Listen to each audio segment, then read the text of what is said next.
Coulomb law की हम जो पार्ट नेक्स्ट आज पार्ट स्टार्ट करते हैं इसमें कल मैंने एक असाइनमेंट दी थी कि आपका इक्वल चार्जेस प्लस क्यू और प्लस क्यू थे। इस पॉइंट को सपोज करें वर्टेक्स को हम ए बोल देते हैं, ये वर्टेक्स बी है, ये वर्टेक्स सी है ना। तो वर्टेक्स सी पे जो चार्ज पड़ा हुआ है उस पर लगने वाली आप लोगों ने नेट फोर्स बतानी थी। अगर उस पर नेट फोर्स देखें तो ये जो वर्टेक्स ए पर चार्ज पड़ा हुआ है ये इसको अपनी तरफ अट्रैक्ट करेगा। इक्विलेटरल ट्राइंगल है तो सारी साइड की लेंथ तो सेम आ रही है ना, इस साइड की लेंथ, इस साइड की लेंथ और इस साइड की लेंथ आपस में सेम है। ये इसको अपनी तरफ अट्रैक्ट कर रहा है और ये जो चार्ज प्लस क्यू होगा ये इसको अपनी तरफ अट्रैक्ट करेगा। वो बात वही कल वाली है कि जो दोनों फोर्सेस होंगी, इस तरफ ए जो फोर्स लगा रहा है इस सी पॉइंट पे जो चार्ज पड़ा हुआ है और जो बी वर्टेक्स वाला चार्ज इस पर फोर्स लगा रहा है वो फोर्सेस इक्वल इन मैग्नीट्यूड होंगी। क्यों इक्वल में इन मैग्नीट्यूड होंगी? क्योंकि इन चार्जेस की आपस में मैग्नीट्यूड का प्रोडक्ट सेम आ रहा है, ठीक है ना, क्योंकि फोर्सेस पे डिपेंड करती है ना प्रोडक्ट पे। तो अगर आप प्रोडक्ट देखें तो प्रोडक्ट तो सेम आ रहा है क्योंकि ये भी क्यू है, ये भी क्यू है, ये भी क्यू है, ये भी क्यू है, प्लस माइनस से तो फर्क पड़ता नहीं है। तो प्रोडक्ट भी सेम आ रहा है और डिस्टेंस भी सेम है। तो मैं कह सकता हूँ कि जो इस सी चार्ज पर फोर्स ए चार्ज लगा रहा है और जितनी इस पर जो फोर्स है वो बी वाला चार्ज लगा रहा है, they are equal in magnitude. लेकिन इशू ये है कि इक्वल इन मैग्नीट्यूड है लेकिन डायरेक्शन सेम तो नहीं है। हमें जो एंगल चाहिए होता है उन दोनों फोर्सेस की टेल्स के दरम्यान में चाहिए होता है। तो इनकी टेल्स के दरम्यान में एंगल आपको पता है इक्विलेटरल ट्रायंगल में 60 डिग्री होगा। तो बिल्कुल वही कल वाला क्वेश्चन होगा। आप उसी तरह फार्मूला लिखेंगे नेट फोर्स लिखने के लिए, वही सेम फार्मूला लिख के एफ ए और एफ बी को मैं एफ लिख देता हूँ। तो आप इसमें ये लिखेंगे एफ ए का स्केयर प्लस एफ बी का square plus 2 F A F B into cos of 60 degree. तो मैंने साथ में ए और बी खुद ही नहीं लिखा क्योंकि ऑलरेडी हम पढ़ चुके हैं कि इनकी जो मैग्नीट्यूड आपस में सेम है। तो इनके साथ अब हमें ए और बी लिखने की जरूरत नहीं है। ये तो बिल्कुल वही क्वेश्चन हो गया था जो हम लोगों ने कल पढ़ा था। इसको थोड़ा सा मॉडिफाई मैं कर देता हूँ फिर आगे चलते हैं। सपोज करें आपका क्वेश्चन यूं आ गया, ठीक है, एक आपके पास प्लस क्यू चार्ज है, इस तरफ भी प्लस क्यू चार्ज है, अब इधर भी प्लस क्यू चार्ज ही रखा हुआ है, ठीक है। तीनों वर्टेक्स पे इसको नाम वही रख लेते हैं, ये vertex A, vertex B, vertex C. तो वर्टेक्स सी पे जो चार्ज पड़ा हुआ है ना, यानी सी वर्टेक्स पे वी सी में लिख सकता हूँ, वर्टेक्स सी पे जो चार्ज पड़ा हुआ है उस पर लगने वाली अगेन आप लोगों ने नेट फोर्स बतानी है। लेकिन अब ये चार्ज पॉजिटिव है। अब जरा ये देखें कि जो ए वाला चार्ज है इस सी पॉइंट पे जो चार्ज पड़ा है उसको रिपेल करेगा। तो इसकी लाइन ऑफ एक्शन की डायरेक्शन कुछ यूं बनेगी ना, ये आपका एफ ए फोर्स का लाइन ऑफ एक्शन होगा। इसी तरह जो बी वाला चार्ज है, बी वाला चार्ज इसको रिपेल करेगा। अगर बी वाला चार्ज इसको रिपेल कर रहा है तो इसके ये बल्कि हम लोगों ने मेरे ख्याल लास्ट टाइम कर लिया था, ये आप लोगों ने कर लिया था, केस रहता था ये वाला केस। अच्छा ये वाला कर लिया, चलें फिर ठीक है, फिर आगे चलते हैं, आगे फर्दर मूव करते हैं। आगे हम एक और चीज पढ़ते हैं, सिमेट्रिकल चार्ज डिस्ट्रीब्यूशन के कुछ क्वेश्चन। सिमेट्रिकल चार्ज डिस्ट्रीब्यूशन, अगर हम सिमेट्रिकल चार्ज डिस्ट्रीब्यूशन के कुछ क्वेश्चन देखें तो सिमेट्रिकल चार्ज डिस्ट्रीब्यूशन में हम ये कहते हैं कि सपोज करते हैं कि आपका चार्ज ये ऊपर वाले डायग्राम में दोबारा बना लेते हो, ये आपका एक इक्विलेटरल ट्राइंगल है, इसके इस साइड पे चार्ज प्लस क्यू है, इस वर्टेक्स पे भी चार्ज प्लस क्यू है और इस वर्टेक्स पे भी चार्ज प्लस क्यू है। इसे हम बोलते हैं कि इसके अंदर सिमेट्रिकल चार्ज डिस्ट्रीब्यूशन है। अब आपको क्वेश्चन ये आता होता है कि अगर हम इसके सेंटर में यहाँ पर एक चार्ज प्लस क्यू रख दें, ये जो सेंटर में रखे हैं ना, प्लस क्यू रखें या माइनस क्यू रखें इससे कोई फर्क नहीं पड़ता। यानी इसके दरमियान में अगर हम एक चार्ज रखते हैं, इधर आप वो प्लस क्यू रख दें या माइनस क्यू रख दें, इससे फर्क नहीं पड़ेगा, मैं प्लस माइनस दोनों लिख देता हूँ। तो पूछेगा इस चार्ज पर लगने वाली फोर्स बताएं। तो आप लोगों ने याद रखना है कि सिमेट्रिकल चार्ज डिस्ट्रीब्यूशन में जो जो आप डायग्राम आपको गिवन होगी उसके सेंटर में जब हम चार्ज प्लेस करेंगे तो उस चार्ज पर जो लगने वाली नेट फोर्स होगी वो जीरो होगी। तो सिमेट्रिकल चार्ज डिस्ट्रीब्यूशन के सेंटर में जब कोई चार्ज प्लेस किया जाता है तो उस पर जो लगने वाली नेट फोर्स होगी that is equal to zero होगी, ठीक है। इसी तरह इसकी और डायग्राम यूं भी बन सकती है सिमेट्रिकल चार्ज डिस्ट्रीब्यूशन की, कि सपोज करें ये प्लस क्यू चार्ज, इस तरफ भी प्लस क्यू, इस तरफ भी प्लस क्यू, इस तरफ भी प्लस क्यू, और यहाँ पर सपोज कर लेते हैं कि आप लोगों ने इसके सेंटर में माइनस क्यू चार्ज रख दी है। अगेन सिमेट्रिकल चार्ज डिस्ट्रीब्यूशन है तो इस पर लगने वाली भी नेट फोर्स क्या होगी, जीरो होगी। तो ये एक बस चीज आप लोगों ने याद रखनी है कि सिमेट्रिकल चार्ज डिस्ट्रीब्यूशन के अगर क्वेश्चन आ जाए तो उस केस में उस सेंटर पे जो चार्ज पड़ा होगा उस पर लगने वाली नेट फोर्स जीरो होगी। अगर ये वाली डायग्राम आ जाए ना तो ये वैसे कूलम लॉ से क्वेश्चन सॉल्व नहीं हो सकता जो भी मैं बात करने लगा हूँ, लेकिन क्योंकि सिमेट्रिकल चार्ज डिस्ट्रीब्यूशन की बात हो रही है तो इसलिए मैंने डायग्राम बना दी। ये वाली इस तरह की जो डायग्राम होती है ना, वो कूलम लॉ से नहीं बल्कि गॉस लॉ से सॉल्व होती है। लेकिन हम तो सिमेट्रिकल चार्ज डिस्ट्रीब्यूशन की बात कर रहे हैं, तो सिमेट्रिकल चार्ज डिस्ट्रीब्यूशन में अगर आप इस स्फीयर के सेंटर में कोई चार्ज प्लेस कर देते हैं तो अगेन इस चार्ज पर लगने वाली जो नेट फोर्स होगी वो 0 होगी। तो ये थोड़ी सी बात याद रखनी है कि अगर कभी क्वेश्चन आ जाए कि कोई सिमेट्रिकल चार्ज डिस्ट्रीब्यूशन गिवन हो तो उसके सेंटर में वो चार्ज प्लेस कर दे तो उस पर लगने वाली जो नेट फोर्स होगी वो इक्वल टू 0 होगी। थोड़ी डायग्राम और कम्प्लेक्स करने की कोशिश करते हैं। तो आपका जब नेट फोर्स का क्वेश्चन आएगा तो सिमेट्रिकल चार्ज डिस्ट्रीब्यूशन का ही आएगा। एक स्केयर मैंने बनाया, वैसे वन रेक्टेंगल ही गई है, यूं समझ लीजिए स्केयर ही है, इसकी इन सारी साइड की लेंथ आपस में सेम है। इस वर्टेक्स पे चार्ज क्यू पड़ा हुआ है, इस वर्टेक्स पे भी चार्ज प्लस क्यू है, इस वर्टेक्स पे भी चार्ज प्लस क्यू है, लेकिन इस वर्टेक्स पे चार्ज माइनस क्यू है। तब अब मुझे ये बताएं कि क्या ये सिमेट्रिकल चार्ज डिस्ट्रीब्यूशन है? तो बिल्कुल ये सिमेट्रिकल चार्ज डिस्ट्रीब्यूशन नहीं है, क्योंकि ये चार्ज पॉजिटिव, ये पॉजिटिव, ये पॉजिटिव, अगर ये भी पॉजिटिव होता तो सिमेट्रिकल चार्ज डिस्ट्रीब्यूशन होती ना। तो इसकी वजह से, इसके नेगेटिव होने की वजह से ये जो डिस्ट्रीब्यूशन है वो सिमेट्रिकल चार्ज डिस्ट्रीब्यूशन नहीं है। ये बात याद रखनी है। अगर सारे पॉजिटिव होते तो ये सिमेट्रिकल चार्ज डिस्ट्रीब्यूशन थी, लेकिन अब सिमेट्रिकल चार्ज डिस्ट्रीब्यूशन नहीं है। वो कहते हैं इसके सेंटर में सपोज कर लेते हैं, इसके सेंटर में यहाँ पर आप लोगों ने एक प्लस क्यू चार्ज प्लेस कर दी है। अगर सेंटर में प्लेस किया है तो इस वर्टेक्स से इसके सेंटर का डिस्टेंस सपोज करें आपको आर गिवन है। ये आपको समझ आ गया कि सिमेट्रिकल चार्ज डिस्ट्रीब्यूशन नहीं है, उसके लिए सारे चार्जेस की साइन सेम और मैग्नीट्यूड सेम होना जरूरी होता है। साइन भी सेम, मैग्नीट्यूड भी सेम। यहाँ पर इन चार्जेस की मैग्नीट्यूड तो सेम है लेकिन इसका साइन सेम नहीं है, जिसकी वजह से ये सिमेट्रिकल चार्ज डिस्ट्रीब्यूशन अब नहीं रही। और आपसे कह रहा है कि इस सॉरी जो स्केयर है, इस स्केयर के सेंटर में उसने एक चार्ज प्लस क्यू रखा है और आपसे कह रहा है कि इस प्लस क्यू पर लगने वाली नेट फोर्स बताएं। और इस प्लस क्यू चार्ज का किसी भी एक वर्टेक्स से सेंटर में अगर पड़ा हुआ है तो डिस्टेंस उसका आर है। और ये जो स्केयर हम लोगों ने बनाया हुआ है इसकी सारी साइड की लेंथ सेम है और वो किसके इक्वल आ रहा है? ए की इक्वल आ रहा है। वैसे मुझसे वन रेक्टेंगल गई है, होता ही आप लोगों के पास एक स्केयर ही है। तो आप लोगों ने इस पर लगने वाली नेट फोर्स बतानी है। बहुत आसान सी बात है लेकिन थोड़ा सा आप लोगों को इसमें वो वर्किंग करनी पड़ेगी। आप ये जरा देखें इस चार्ज और इस चार्ज को देखें। देखें ये वाला जो चार्ज है इस तरफ जो पड़ा हुआ है, ये चार्ज इसको इस तरफ रिपेल करेगा, यानी ये चार्ज इसको रिपेल करेगा। इस वाले चार्ज पे अगर गौर करें तो ये वाला चार्ज भी तो इसको रिपेल करेगा ना। मैं इसको चले थोड़ा बाहर निकाल के बना लेता हूँ ताकि आपको थोड़ी अच्छी समझ आ जाए। देखिए ये वाला जो चार्ज है इस चार्ज को इस डायरेक्शन में रिपेल कर रहा है, ये भी इसको इस डायरेक्शन में रिपेल कर रहा है। मुझे बताएं कि इस क्यू चार्ज का इस क्यू चार्ज से डिस्टेंस भी सेम है, इधर भी डिस्टेंस सेम है। इन दोनों की मैग्नीट्यूड का प्रोडक्ट और इन दोनों की मैग्नीट्यूड का प्रोडक्ट भी क्या आ रहा है? सेम आ रहा है।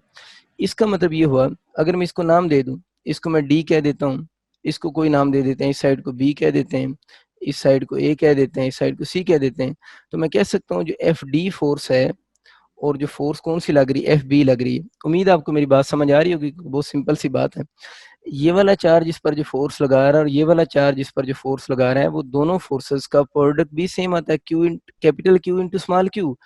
इधर भी capital Q into small Q, इधर भी डिस्टेंस नीचे आर का स्क्वायर, इधर भी डिस्टेंस नीचे आर का स्क्वायर। तो forces are equal in magnitude but opposite in direction. तो मैं बच्चों ये बात कह सकता हूँ कि जो दोनों फोर्सेस हैं they are equal in magnitude and opposite in direction. तो these forces cancel each other. ठीक हो गया? तो ये दोनों फोर्सेस एक दूसरे को कैंसल कर रही हैं। इसका मतलब है कि इसका और इसका कोई रोल नहीं है। तो बाकी अब आपका कौन सी चार्ज बच गया? जो वर्टेक्स ए पे पड़ा हुआ है और जो वर्टेक्स सी पे पड़ा हुआ है। जरा खुद सोचो, जो वर्टेक्स ए पे चार्ज पड़ा हुआ है वो इस प्लस क्यू को, ये पॉजिटिव ये पॉजिटिव, ये पॉजिटिव इस पॉजिटिव को इस डायरेक्शन में रिपेल करेगा, यानी ये वाला पॉजिटिव इस पॉजिटिव को इस डायरेक्शन में रिपेल कर रहा है। तो मैं कह सकता हूँ कि इस डायरेक्शन में, अगर मैं इधर बनाऊँ ना तो इधर से देख लें, इस डायरेक्शन में ये ए वर्टेक्स पे जो चार्ज पड़ा हुआ है इस कैपिटल क्यू के ऊपर इस डायरेक्शन में फोर्स ऑफ रिपल्शन लगा रहा है। तो आप कह सकते हो ये बच्चों आपका एफ ऑफ ए की डायरेक्शन है। ठीक है? अब आपके पास एक और चार्ज बच गया जो कि सी वर्टेक्स पे पड़ा हुआ है ना। तब आपको क्या लगता है कि जो सी वर्टेक्स पे चार्ज पड़ा होगा वो चार्ज इसको अपनी तरफ अट्रैक्ट करेगा या वो चार्ज इसको अपनी तरफ रिपेल करेगा? जो सी वर्टेक्स पे है ये नेगेटिव है, ये इस पॉजिटिव को अपनी तरफ अट्रैक्ट करेगा। तो मैं कह सकता हूँ जो वर्टेक्स सी पे चार्ज पड़ा हुआ है वो भी इसको अपनी तरफ क्या करेगा, अट्रैक्ट ही करेगा। तो इसका मतलब ये हुआ इस चार्ज क्यू पर जो फोर्सेस लग रही हैं वो 4 फोर्सेस लग रही हैं, जिनमें से ये 2 फोर्सेस एक दूसरे को कैंसिल कर रही हैं, लेकिन इन दोनों फोर्सेस की मैग्नीट्यूड भी सेम है। मैग्नीट्यूड क्यों सेम है? प्रोडक्ट देखें सेम बनता है, क्योंकि साइन तो हम कूलम लॉ में मैंने कहा था हम यूज ही नहीं करेंगे, तो प्रोडक्ट भी सेम है और दोनों का जो है वो सेंटर से यानी इस क्यू चार्ज से डिस्टेंस भी क्या आ रहा है, सेम आ रहा है। तो इन दोनों फोर्सेस की ये बात तो कंफर्म है कि एफ ऑफ ए और एफ ऑफ सी की मैग्नीट्यूड सेम है, और यहाँ से हमें नजर आ गया है कि दोनों फोर्सेस की डायरेक्शन भी सेम है। तो अब अगर मैं इस कैपिटल क्यू पर लगने वाली नेट फोर्स की बात करूं, यानी कैपिटल क्यू चार्ज जो है उस पर लगने वाली नेट फोर्स की बात करूं, तो मुझे यूं लिखना चाहिए एफ सी प्लस ए लिखना चाहिए। और अगर आपको बात मेरी समझ आ रही है कि दोनों फोर्सेस आपस में इक्वल इन मैग्नीट्यूड हैं, तो इसको हम एफ भी लिख सकते हैं, 2 इंटू एफ हो जाएगा। ठीक है, अब अगर हम उस फोर्स को लिखते हैं, ये जो एफ फोर्स बनती है, अगर मैं आपसे पूछूं क्या बनेगी, तो क्या बनेगा, के फार्मूला होगा, इन दोनों को product Q into Q divided by क्या हो जाएगा, आर स्क्वायर हो जाएगा। तो ये आपको समझ आ गया ना, आर बेसिकली इन दोनों के सेंटर के दरम्यान में डिस्टेंस है, साइन मैटर नहीं करता, प्लस माइनस हम यहाँ पर कूलम लॉ में लगाते ही नहीं है। तो इसका जो आंसर आपके पास बनेगा 2k Q by are square. वैसे ज्यादातर हमारी जो यूनिवर्सिटीज हैं उनमें तो ये क्वेश्चन इसी तरह के ही आने के चांसेस होते हैं, मतलब वो आपसे यहीं तक क्वेश्चन पूछेगा कि इस पर लगने वाली नेट फोर्स बताएं, तो 2k Q by are square होगी। एक दफा मैं देख रहा था, ये आपकी कोई इंजीनियरिंग यूनिवर्सिटी है प्यास, एक जो है ना, प्यास में 3-4 साल पहले यही सेम क्वेश्चन आया हुआ था, लेकिन इसने इसके ऑप्शन थोड़े चेंज करके लिखे हुए थे। ऑप्शन चेंज करके लिखने का मतलब ये है कि उसने नीचे इसमें आर नहीं लिखा हुआ था, उसने नीचे इसको ये जो इस स्केयर की साइड ए है ना, इसको ए की फॉर्म में एक्सप्रेस किया हुआ था। तो इस चीज को जरा देखें कि अगर हम इस आर को ए की फॉर्म में एक्सप्रेस करना चाहें तो फिर क्वेश्चन कैसा बनेगा। थोड़ी सी बात अब मेडिकल वाले ध्यान से सुनिएगा बात। देखिए ये स्केयर था, इसकी इस साइड है, ये साइड है, ये साइड है। हम एक काम ये करते हैं कि इसका एक डायगोनल पूरा निकाल लेते हैं, एक पूरा डायगोनल निकाल लेते हैं।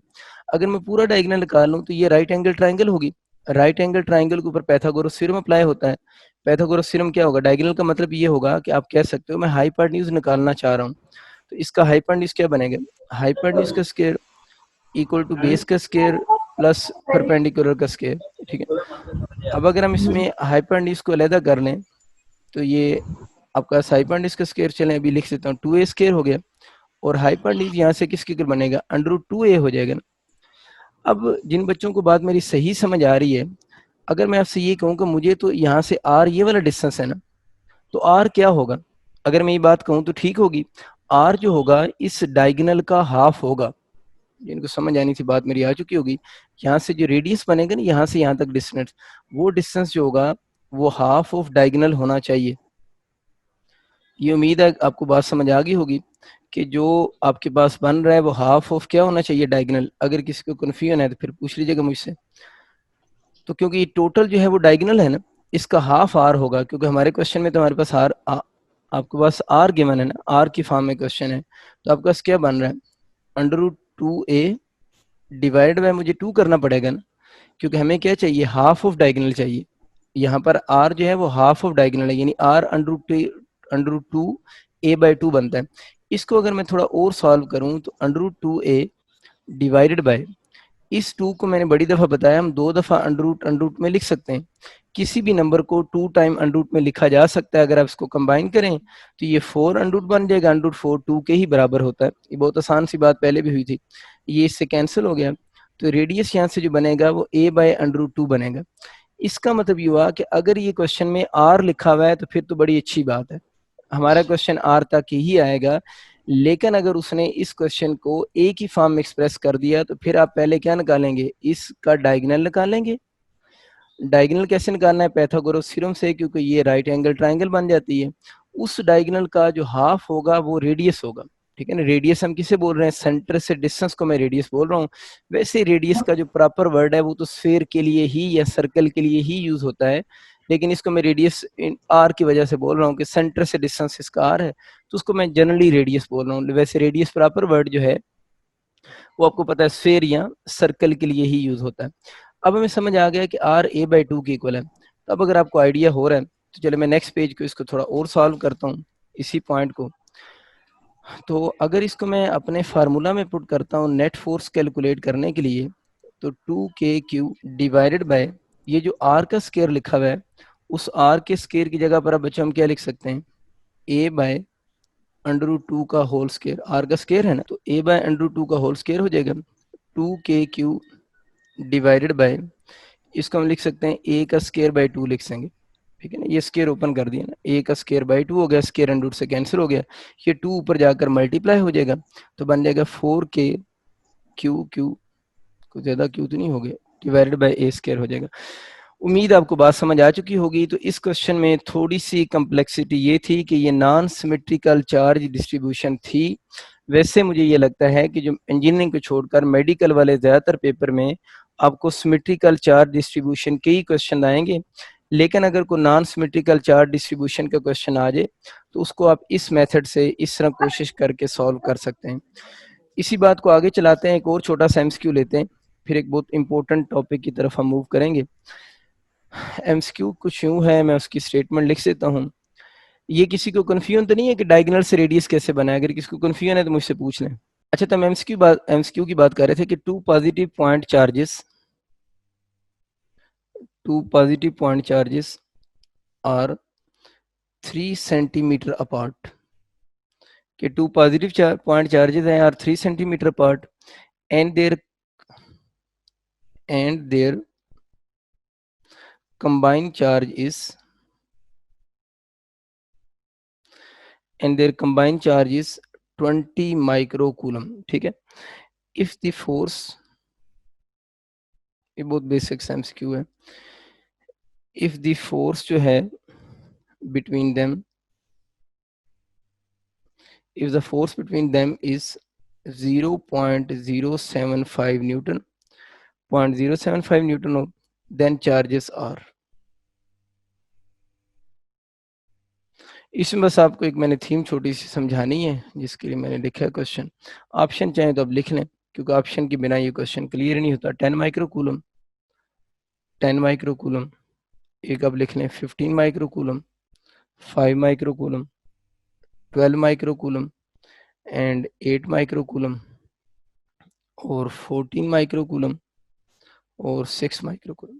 ये आप क्वेश्चन है आपका। इसमें एक चीज नोट करें, वो कह रहे हैं two positive point charges are 3 centimetre apart. इस तरह दो पॉजिटिव पॉइंट चार्ज हैं, एक प्लस Q1 कर लें, एक प्लस Q2 कर लें, और उनके सेंटर के दरम्यान में जो डिस्टेंस है वो 3 सेंटीमीटर अपार्ट है, मतलब 3 सेंटीमीटर एक दूसरे से दूर है। And their combined charge is 20 microcoulomb. Combined का मतलब होता है कि वो चीज सम से निकली है, यानी उनके चार्जेस का सम करें ना तो 20 माइक्रोकूलम होगा। यानी ये जो Q1 और Q2 दो पॉजिटिव पॉइंट चार्जेस हैं, इनका जो सम होगा वो 20 माइक्रोकूलम बनेगा। क्वेश्चन उसका ये कि वो चार्जेस बताएं जिनका सम 20 माइक्रोकूलम है। दो चार्जेस हैं Q1 Q2, दोनों पॉजिटिव हैं, इनका सम 20 माइक्रोकूलम है और आपसे वो चार्जेस पूछ रहा है कौन से होंगे। तो अब जरा देखें, इन पहले ऑप्शन का भी सम 20 बनता है, दूसरे ऑप्शन का भी सम 20 है, तीसरे ऑप्शन का भी सम 20 है, चौथे ऑप्शन का भी सम 20 ही बन रहा है। इसका मतलब ये हुआ कि ये क्वेश्चन इस इंफॉर्मेशन से सॉल्व नहीं हो रहा, क्योंकि अगर इन सारे ऑप्शन में से कोई एक ऐसा ऑप्शन होता जिनमें दोनों को सम करते और आंसर 20 माइक्रोकूलम आता तो हम डायरेक्ट आंसर चूज कर लेते। लेकिन इस सवाल में मसला ये हो रहा है कि उन चार्जेस, जो दो चार्जेस हैं Q1 और Q2 दोनों पॉजिटिव हैं, दोनों का कंबाइंड चार्ज का मतलब होता है सम 20 माइक्रोकूलम बन रहा है। तो इन सारे ऑप्शन का सम 20 माइक्रोकूलम ही बन रहा है, तो ये क्वेश्चन यहाँ तक सॉल्व नहीं हो सकता। मतलब यहाँ से देख के आप इसका आंसर नहीं कर सकते, हमें अगली जो इंफॉर्मेशन है उसको भी इन्वॉल्व करना पड़ेगा। आगे लिखा है if the force between them is, अगर वो जो चार्जेस ये दोनों हैं इनमें फोर्स कितनी हो जाए 0.075 न्यूटन हो, देन चार्जेस आर, तो फिर चार्जेस कितने होंगे। इसका मतलब है कि सम वाली जो इन्फॉर्मेशन है वहां से क्वेश्चन सॉल्व नहीं हुआ, क्योंकि सबका सम 20 ही था। अगर इस तरह का कोई सवाल आता है और बाकी का सम डिफरेंट बनता है जो गिवन सम से, एक का सम ही गिवन सम के इक्वल आता है, तो फिर तो हम वहीं से क्वेश्चन का आंसर कर देंगे। लेकिन अब यहाँ पर हम उस क्वेश्चन का आंसर उस तरह डायरेक्ट वे से नहीं कर सकते। ये बात आपको समझ आ गई। अब इसके लिए हमें फार्मूला लगाना पड़ेगा के Q1 Q2 over are square. इसको अब जरा गौर करें, F इक्वल टू के की वैल्यू होती है 9 इंटू पावर 9, इसको मैं अभी नहीं पुट करता, Q1 Q2 ओवर ये 3 सेंटीमीटर है ना, 3 सेंटीमीटर को हम लिख सकते हैं 3/100 ना। 3/100 क्यों लिखा है कि सेंटीमीटर को मैंने मीटर में कन्वर्ट कर दिया, तो 3/100 हो गया। इस चीज को आपने जरा नोट करना है, तो 9 into 10⁹9 Q1 Q2 over 9 bye, sorry ये 9 होगा ना, 9/10⁴ हो गया।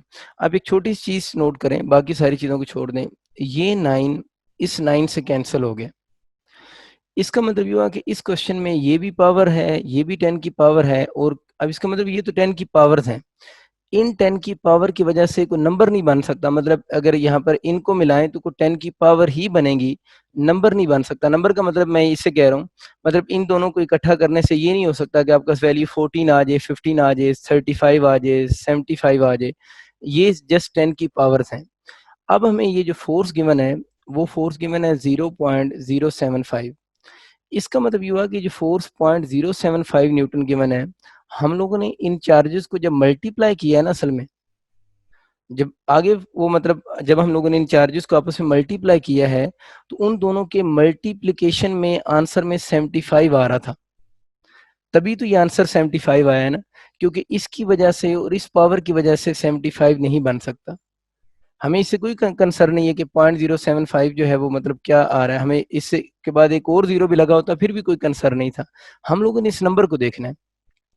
इसका मतलब है कि ये जो दो चार्जेस, कोई ऐसे चार्जेस मल्टीप्लाई हो रहे हैं जिनको मल्टीप्लाई करें तो आंसर में कहीं ना कहीं 75 बनेगा। अब आप इधर आ जाए, इन दो को मल्टीप्लाई करें तो 100 आता है, इन दो को मल्टीप्लाई करें 100 आता है, 75 तो बनता नहीं है।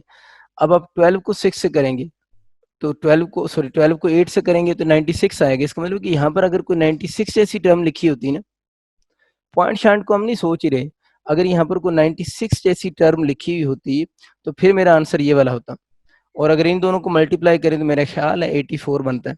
तो अगर इस जगह पर 84 जैसी कोई टर्म लिखी होती, आई थिंक सो 84 बनेगा, तो यहाँ पर अगर 84 जैसी की टर्म लिखी होती तो फिर हम ये वाला ऑप्शन चूज करते। तो आपको आइडिया हुआ है कि हम गेस कर रहे हैं, हम क्वेश्चन सॉल्व नहीं कर रहे पूरा, क्योंकि ये टर्म इस टर्म से कंप्लीट कैंसिल होगी इस तरह के क्वेश्चन में, और एग्जामिनर भी यही चाहता है कि आप क्वेश्चन को कंप्लीट सॉल्व ना करें।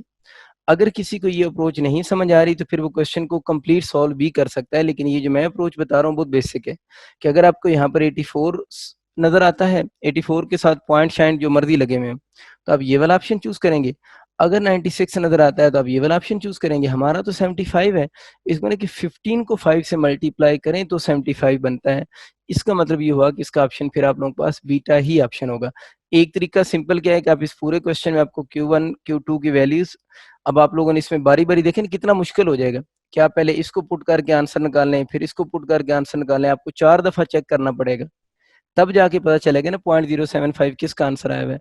और अच्छा मेथड ये है कि आप लोग जो है वो इस तरह इन चीज़ों को गेस कर लें, जिससे आपका टाइम भी काफ़ी बच जाएगा, और अप्रोच भी बड़ी सिंपल सी है। एक बहुत बेसिक से मेथड से आप इस तरह के क्वेश्चन को बहुत ईजिली अटेम्प्ट कर सकते हैं। एक तो ये चीज़ आप लोगों ने माइंड में रखनी है। नेक्स्ट अभी हम बात करते हैं, जो आपके पास नेक्स्ट टॉपिक है इलेक्ट्रिक फील्ड इंटेंसिटी। मैंने बताया था कि इस चैप्टर में आपको जो एफएससी के कंसेप्ट्स हैं ना, ये बात एक दो छोटी छोटी जरा ध्यान से सुन लें। असल में जो की बात शुरू करते हैं, तो नेक्स्ट सर हमारा जो एक्सक्यूज मी सर, जी जी, ये जो अभी आपने एमसीक्यू करवाया है। इलेक्ट्रिक फील्ड इंटेंसिटी की बात करते हैं जी। इलेक्ट्रिक फील्ड इंटेंसिटी बहुत खूबसूरत सा और प्यारा सा टॉपिक है, ठीक है ना। और जितने भी टॉपिक मैं कहता हूँ खूबसूरत और प्यारे से हैं, वो थोड़ी देर बाद बड़ी भयानक शक्ल इख्तियार कर जाते हैं। इसने भी थोड़ी देर के बाद बहुत भयानक हो जाना।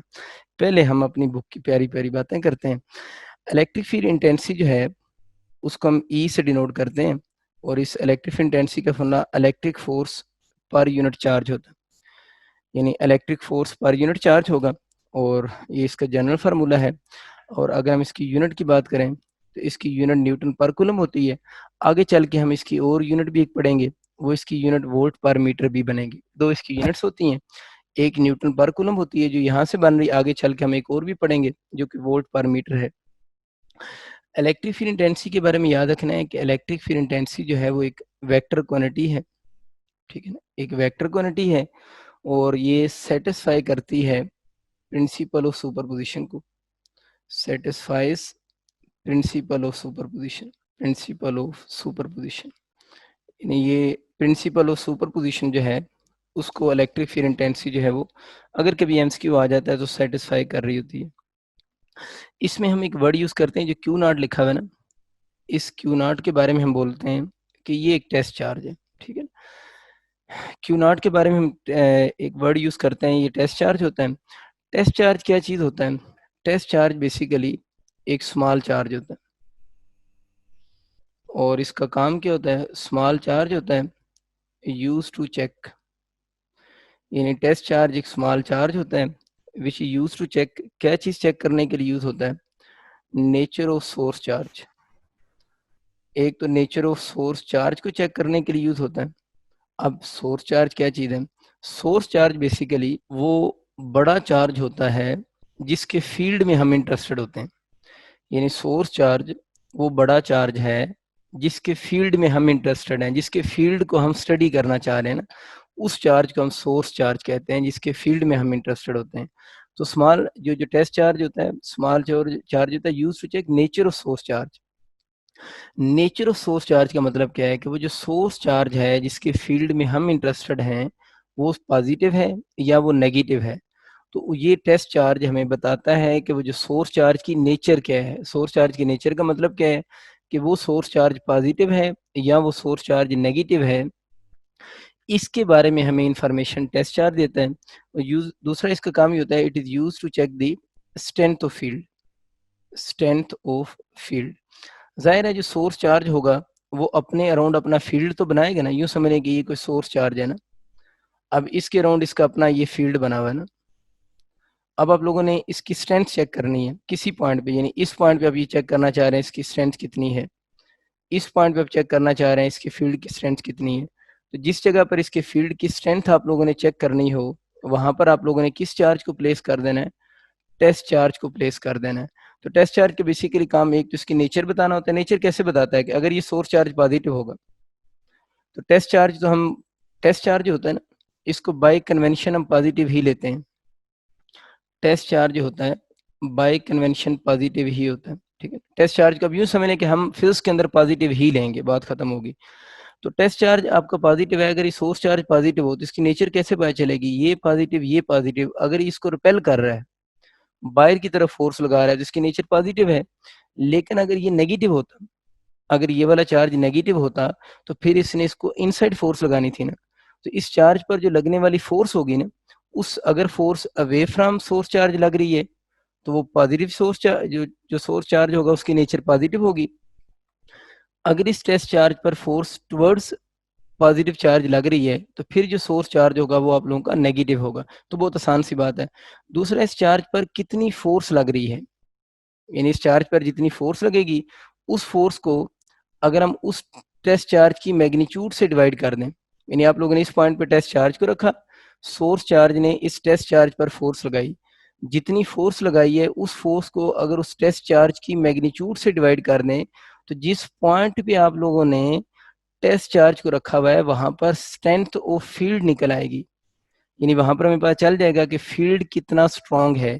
तो फील्ड की स्ट्रेंथ का मतलब हम ये ले रहे होते हैं कि वहां पर उस पॉइंट पे हमें उसकी इलेक्ट्रिक फील्ड इंटेंसिटी की वैल्यू पता चल जाएगी कि उस पॉइंट पे इलेक्ट्रिक फील्ड इंटेंसिटी की वैल्यू कितनी है। इन शॉर्ट, जिस पॉइंट पे टेस्ट चार्ज पे ज्यादा फोर्स लगेगी वहां पर फील्ड स्ट्रांग होगा, और जिस पॉइंट पे फोर्स कम लगेगी वहां पर फील्ड वीक होगा। ये बातें तो वैसे मैंने बात कर दी, असल एमसीक्यू में ये बात याद रखनी है कि test charge by convention positive होता है। It is use to check, अगर एमसीक्यू आ जाता है तो आप बोथ ऑप्शन चूज करेंगे। नेचर वैसे मैंने वर्ड बोल दिया, प्लस माइनस हो सकती है सोर्स चार्ज की नेचर।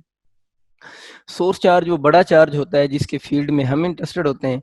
टेस्ट चार्ज होता है, टेस्ट चार्ज के बारे में याद रखना है, इसका जो फील्ड होता है ना, यानी अपने अराउंड ये जो फील्ड बनाता है इसका फील्ड नेग्लिजिबल होता है, ठीक है।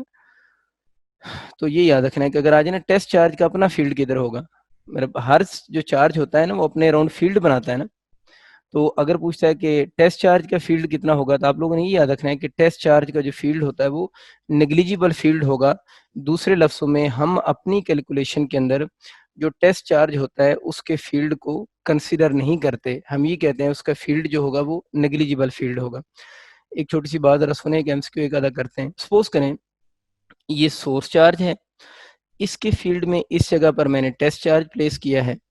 जाहिर है कि अच्छा ये सोर्स चार्ज, ये टेस्ट चार्ज, ये सोर्स चार्ज, ये टेस्ट चार्ज। सोर्स चार्ज और टेस्ट चार्ज दोनों जो होते हैं ना, ये दोनों ही पॉइंट चार्ज होते हैं।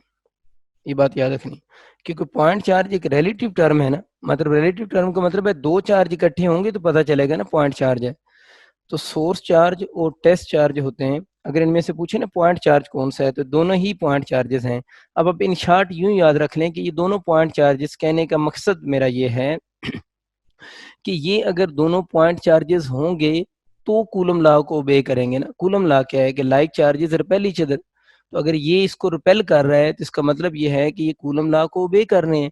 अगर ये इसको रिपेल कर रहा है तो कूलम लॉ को ओबे कर रहे हैं, तो mean they are considered as a point charge. तो हम टेस्ट चार्ज और सोर्स चार्ज को, अगर आपका एमसीक्यू आ जाता है तो हम उसको पॉइंट चार्ज ही कंसिडर करेंगे। वैसे आपकी जो बुक है उसमें एक्सटेंडेड चार्ज के ऊपर ज्यादा डिस्कशन नहीं है। वैसे मैंने कल थोड़ी बहुत बात कर दी थी, तो अगर वैसे आप सभी एमसीक्यू पूछे सोर्स चार्ज और टेस्ट चार्ज के बारे में, तो दोनों ही पॉइंट चार्ज होंगे। अब ये सोर्स चार्ज इस टेस्ट चार्ज पर फोर्स लगा रहा है, सपोज कर लेते हैं वो फोर्स एफ है। मुझे ये बताएं कि क्या टेस्ट चार्ज सोर्स चार्ज पर फोर्स नहीं लगाएगा? बिल्कुल लगाएगा। अगर आप कहेंगे नहीं लगाएगा तो आप वायलेशन कर रहे हैं Newton third law of motion की, क्योंकि न्यूटन थर्ड लॉ मोशन क्या कहता है कि हर एक्शन के लिए क्या होगा, रिएक्शन होगा। तो ये भी इस पर फोर्स लगाएगा। ये इस पर जो फोर्स लगा रहा है उसको मैं कह देता हूँ ये सोर्स चार्ज फोर्स लगा रहा है, और ये जो इस पर फोर्स लग रही है ये कौन फोर्स लगा रहा है? टेस्ट चार्ज फोर्स लगा रहा है। ये बात आप सारों को पता है कि ये जो फोर्सेस लग रही हैं ये कूलम फोर्स है। अगर ये कूलम फोर्स है तो ये म्यूचुअल फोर्स होगी, और अगर ये म्यूचुअल फोर्स है तो ये दोनों आपस में बराबर होंगी। तो इसका मतलब ये हो कि जो सोर्स चार्ज फोर्स लगा रहा है टेस्ट चार्ज पर, और टेस्ट चार्ज जो लगा रहा है सोर्स चार्ज पर, ये दोनों फोर्सेस आपस में इक्वल होंगी। इस पे कल मैं बहुत लंबी बात कर चुका हूँ, आज हम इस पे बात नहीं करेंगे, आज हम इसको अप्लाई कर रहे हैं ना। तो ये बात में समझ आ गई कि टेस्ट चार्ज और सोर्स चार्ज एक दूसरे पर जो फोर्स लगाते हैं उसकी मैग्नीट्यूड सेम होती है। ठीक है, म्यूचुअल फोर्स मैं नीचे लिख सकता हूँ लफ्ज, कल इस पे हमने बात भी की थी कि ये म्यूचुअल फोर्स की वजह से सेम होगी। इसका मतलब है कि इसका फील्ड नेग्लिजिबल है, लेकिन इसकी फोर्स आप लोगों ने जरूर कहना है कि फोर्स इसकी उतनी होगी जितनी सोर्स चार्ज इस पर लगा रहा है, टेस्ट चार्ज भी उतनी ही लगा रहा है। आगे बात करते हैं इलेक्ट्रिक फील्ड इंटेंसिटी का। अभी मैंने आपको फार्मूला पढ़ाया है E equal to F by Q not. ठीक है, अच्छा E F by Q not हो गया। हमें पता है ये दोनों एक दूसरे पर फोर्स तो सेम लगा रहे हैं, E equal to F by Q not हो गया। अब आप लोग याद रखें जो नीचे चार्ज लिखा होता है ना, इस इलेक्ट्रिक फील्ड इंटेंसिटी में जो नीचे चार्ज लिखा होता है उसका इलेक्ट्रिक फील्ड नहीं होता, यानी जो नीचे लिखा होता है इसका इलेक्ट्रिक फील्ड नहीं होगा। अब आपको ये पता नहीं ये दो चार्जेस हैं सिस्टम, एक प्लस क्यू है और एक प्लस क्यू नॉट है, तो जो नीचे लिखा होगा ये उसका इलेक्ट्रिक फील्ड इंटेंसिटी नहीं लिखी हुई, बल्कि ये दूसरे की इलेक्ट्रिक फील्ड इंटेंसिटी लिखी हुई। तो नीचे क्यू नॉट लिखा हुआ है ना, तो ये electric field intensity Q not की नहीं है, बल्कि किसकी है? क्यू की है। और क्यू को हम क्या बोल रहे हैं? Source charge. तो अगर आ जाए ना F by Q not shows, तो F by Q not shows the electric field intensity of source charge. मैं दोबारा लिखता हूँ, मैं एफ बाई क्यू लिख देता हूँ, is equal to electric field intensity. मैंने क्या लिखा है? जो नीचे लिखा होता है उसकी इलेक्ट्रिक फील्ड इंटेंसिटी नहीं होती। इसका मतलब ये हुआ कि ये इलेक्ट्रिक फोर्स क्यों सेम लिखी, क्योंकि फोर्स तो सेम है, इसके साथ टी वगैरह लिखने की जरूरत ही नहीं है, तो फोर्स तो सेम आ रही। अब नीचे जो लिखा होता है उसकी इलेक्ट्रिक फील्ड इंटेंसिटी नहीं होती, तो ये क्यों लिखा हुआ है ना। अब सिस्टम देखें, सिस्टम में क्यू सोर्स है और क्यू नॉट टेस्ट चार्ज है, तो जो नहीं लिखा होगा उसकी इलेक्ट्रिक फील्ड इंटेंसिटी होगी। तो ये इलेक्ट्रिक फील्ड इंटेंसिटी जो है वो टेस्ट चार्ज की है। तो अगर आपका एमसीक्यू आ जाता है आपको बता देता है क्यू और क्यू नॉट दो चार्जेस हैं। ये बातें वैसे मैंने एफएससी में बहुत डिटेल से पढ़ाई हुई है आप लोगों को, जो न्यू कमर है उनके लिए मैं बातें रिवाइज कर रहा हूँ। तो जो नीचे लिखा होता होगा उसकी इलेक्ट्रिक फील्ड इंटेंसिटी नहीं होगी, तो ये electric field intensity F by Q not source charge की है। एफ बाई क्यू अगर सोर्स चार्ज नीचे आ रहा है तो ये electric field intensity test charge की। एक चीज जरा नोट करें, ये दोनों फोर्सेस हम पहले बात कर चुके हुए हैं कि ये आपस में मैग्नीट्यूड में सेम है। अगर ये दोनों फोर्सेस आपस में सेम है तो ये चीज हमें पता है नहीं, ये जो क्यू सोर्स चार्ज है इसकी मैग्नीट्यूड मच ग्रेटर है देन टेस्ट चार्ज से। सोर्स चार्ज की मैग्नीट्यूड मच ग्रेटर है टेस्ट चार्ज से। अब आप मैथमेटिकली थोड़ी देर के लिए सोचो, इस फार्मूले में हम वैल्यूज पुट करते हैं। यहाँ पर फोर्स की कोई वैल्यू से 5 न्यूटन है, यहाँ पर नीचे क्यू नॉट की बहुत छोटी सी वैल्यू पुट की और इसका कैलकुलेटर से आंसर निकाला। माइंड में रखो, ऊपर 5, नीचे क्यू नॉट की बहुत छोटी सी वैल्यू पुट की और आंसर निकाला। नीचे क्यू नॉट बहुत स्मॉल वैल्यू पुट हुई है।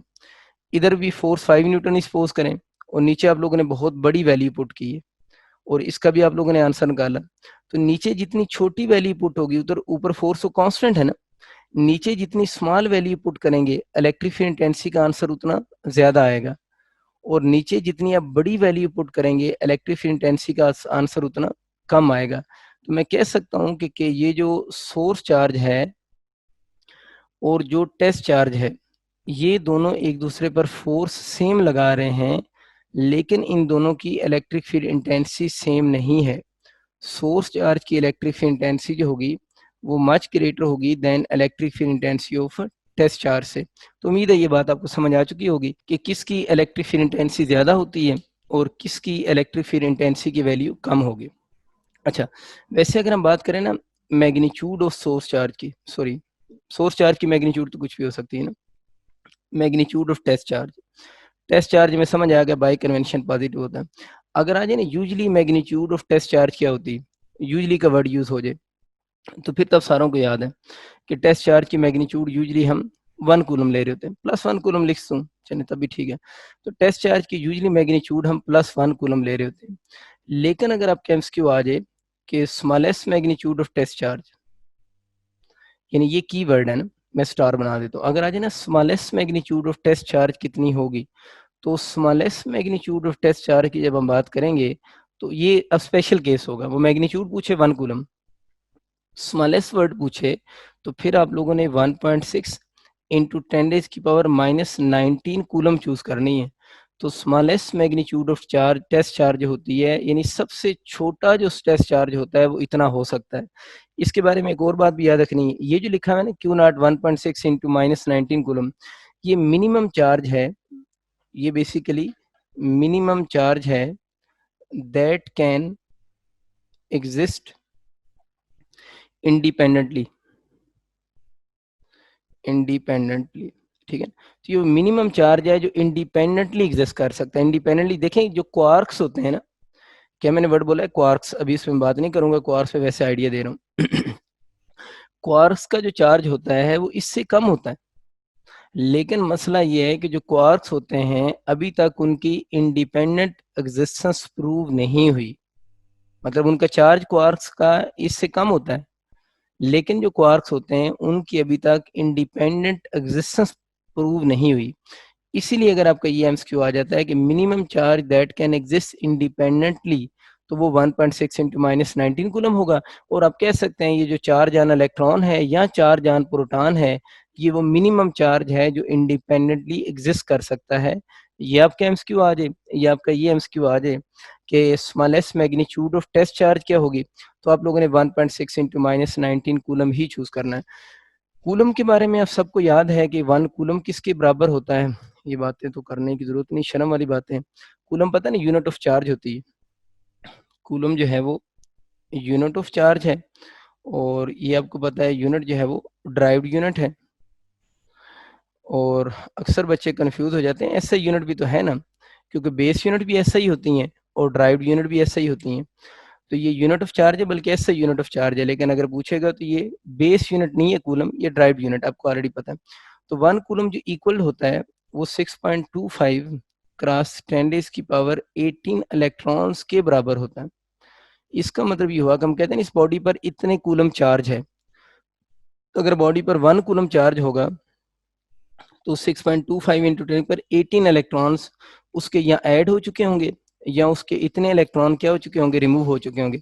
वैसे कि एमसीक्यू आ रहा था कि एक बॉडी पर पॉजिटिव चार्ज है, मास का क्वेश्चन आता है कभी कभार बहुत, और एक बॉडी पर नेगेटिव चार्ज है, तो पूछा किसकी मास ज्यादा होगी। तो पॉजिटिव चार्ज का मतलब क्या होता है, उस बॉडी के जो इलेक्ट्रॉन है वो क्या हुए हैं, रिमूव हुए हैं। अगर उसके इलेक्ट्रॉन रिमूव हुए हैं तो उस बॉडी की मास का क्वेश्चन वैसे पूछ रहा होता है। ये बात अलहदा से है कि इलेक्ट्रॉन की मास नेग्लिजिबल होती है, लेकिन एमसीक्यू ही कुछ इस तरह का आता था ना कि एक बॉडी पॉजिटिवली चार्ज बॉडी है, पॉजिटिवली चार्ज बॉडी है, इसका मतलब क्या होता है, इलेक्ट्रॉन रिमूव हुए हैं, तो बताएं बॉडी की मास क्या होगी। तो बॉडी की मास जो होगी पॉजिटिव चार्ज आने से बॉडी की मास डिक्रीज करेगी, बहुत ही आम सी बात है ये तो, ठीक है ना। अगर बॉडी पर नेगेटिव चार्ज है, इसका मतलब उस बॉडी के अंदर इलेक्ट्रॉन ऐड हुए हैं, अगर इलेक्ट्रॉन ऐड हुए हैं तो उस बॉडी की जो मास होगी वो आप लोगों के पास बॉडी की मास इंक्रीज करेगी। ये बात मैंने सिर्फ इसलिए की है क्योंकि अक्सर बच्चे इस एमसीक्यू को यूँ सोचते हैं कि इलेक्ट्रॉन की मास तो नेग्लिजिबल होती है, तो उसके ऐड या रिमूव होने से बॉडी की ओवरऑल मास को फ़र्क नहीं पड़ता। ये बात किसी हद तक बिल्कुल ठीक भी है, लेकिन जब ये स्पेसिफिकली एमसीक्यू आता है ना कि बॉडी पर पॉजिटिव चार्ज है तो बॉडी की मास पे क्या इफेक्ट होगा, तो इस एमसीक्यू में उसका ये कंसेप्ट समझाना पर्पस नहीं होता कि इलेक्ट्रॉन की मास कम है या इलेक्ट्रॉन की मास ज़्यादा है। इस एमसीक्यू में जब बॉडी पर चार्ज बताकर बॉडी की मास पूछता है, यानी चार्ज की नेचर बताकर, तो उसका मकसद ये होता है कि बच्चे को ये चीज़ क्लियर हो कि पॉजिटिव चार्ज आने से उसे पता हो कि इलेक्ट्रॉन रिमूव हो रहे हैं या इलेक्ट्रॉन ऐड हो रहे हैं। तो इसलिए आप लोगों ने मास इंक्रीज और मास डिक्रीज की बातें जो हैं वो यूज़ करनी है। छोटी सी एक और प्रैक्टिस मैं उसको करवाता हूँ, मैं अक्सर ये एमसीक्यू करवा रहा होता हूँ ताकि आपको वो थोड़ा और कंसेप्ट ज़्यादा क्लियर हो जाए। इफ़ एफ इक्वल टू के Q1 Q2 over are square हो, ये क्वेश्चन है। एफ इक्वल टू के Q1 Q2 over are square हो, आपसे एमसीक्यू में पूछेगा एफ ओवर Q1 शोज कि एफ ओवर Q1 किसको शो करता है, या आपका एमसीक्यू आ जाएगा कि एफ ओवर Q2 शोज कि एफ ओवर Q2 किस चीज को शो करता है। तो आप लोगों ने बच्चों याद रखना है कि आपको मैंने क्या बताया था, जो नीचे लिखा होता है एफ ओवर क्यू तो होती तो इलेक्ट्रिक फील्ड इंटेंसिटी है, जो नीचे लिखा होता है उसकी इलेक्ट्रिक फील्ड इंटेंसिटी नहीं होती, दूसरे की होती है। तो एफ ओवर Q1 क्या होगी, इलेक्ट्रिक फील्ड इंटेंसिटी होगी, है तो इलेक्ट्रिक फील्ड इंटेंसिटी ना। एफ ओवर Q1 जो है वो इलेक्ट्रिक फील्ड इंटेंसिटी है ऑफ किसकी, जो नीचे नहीं लिखा हुआ। अब नीचे कौन सा नहीं लिखा, वो इफ से समझ आ रहा है आपको, वो मैंने कंफ्यूजन असल में खत्म करनी थी ना। इफ करके वो सिस्टम अज्यूम करके दे देता है, आपको पता होता है कि सिस्टम कौन सा है, तब अब यहाँ पर टेस्ट चार्ज सोर्स चार्ज का वर्ड तो यूज नहीं करोगे, यहाँ पर तो इफ करके सिस्टम में Q1 और Q2 दो चार्जेस हैं, तब लिखोगे F over Q1 is electric intensity of charge Q2, या ऑफ Q2 लिख से खाली बात एक ही है। और एफ ओवर Q1 क्या है, electric field intensity of charge कौन सा है, Q1 है। तो इसलिए कुछ बच्चे कंफ्यूज हो रहे होते हैं कि ये सिस्टम ऑफ चार्जेस में हमें कैसे पता चलेगा। तो जब क्वेश्चन आता है तो सिस्टम ऑफ चार्जेस को खुद से अज्यूम करके वो आप लोगों को बता देता है, फिर उसके अकॉर्डिंग हम जो है उस क्वेश्चन को सॉल्व करने की कोशिश कर रहे होते हैं। ठीक है, अच्छा जी, अब हम थोड़े से इस जो टॉपिक है उसके अच्छे फेस की तरफ मूव करते हैं। आप में से जो पंजाब के स्टूडेंट्स हैं, ठीक है ना, जो एमडी कैट वाले हैं, उन्होंने इन क्वेश्चंस को समझने के लिए जो उनकी बुक है उसका प्रॉब्लम नंबर 12.5 भी करें, और जो एग्जाम्पल है ना, ये मैं पंजाब की बुक की चीज़ें इसलिए बता रहा होता हूँ क्योंकि केपीके वाली तो सारों ने पढ़ी हुई है ना, तो उसको अगर हम ना भी बताएं तो उसमें इतना बड़ा इशू नहीं होता, तो वो तो ऑलरेडी हमें आइडिया भी है उसका ना। तो पंजाब वालों को इसलिए मैं थोड़ा बहुत रेफरेंस भी दे रहा होता हूँ कि उनको आइडिया हो बुक, ताकि अपनी बुक खोलें सही। तो जो अभी हम बातें करेंगे उसके लिए प्रॉब्लम नंबर 12.5 बुक में है, पंजाब की जो बुक है जो केपीके यहाँ हम नहीं पढ़ते हैं ना, और उसी बुक की एग्जाम्पल है 12.2।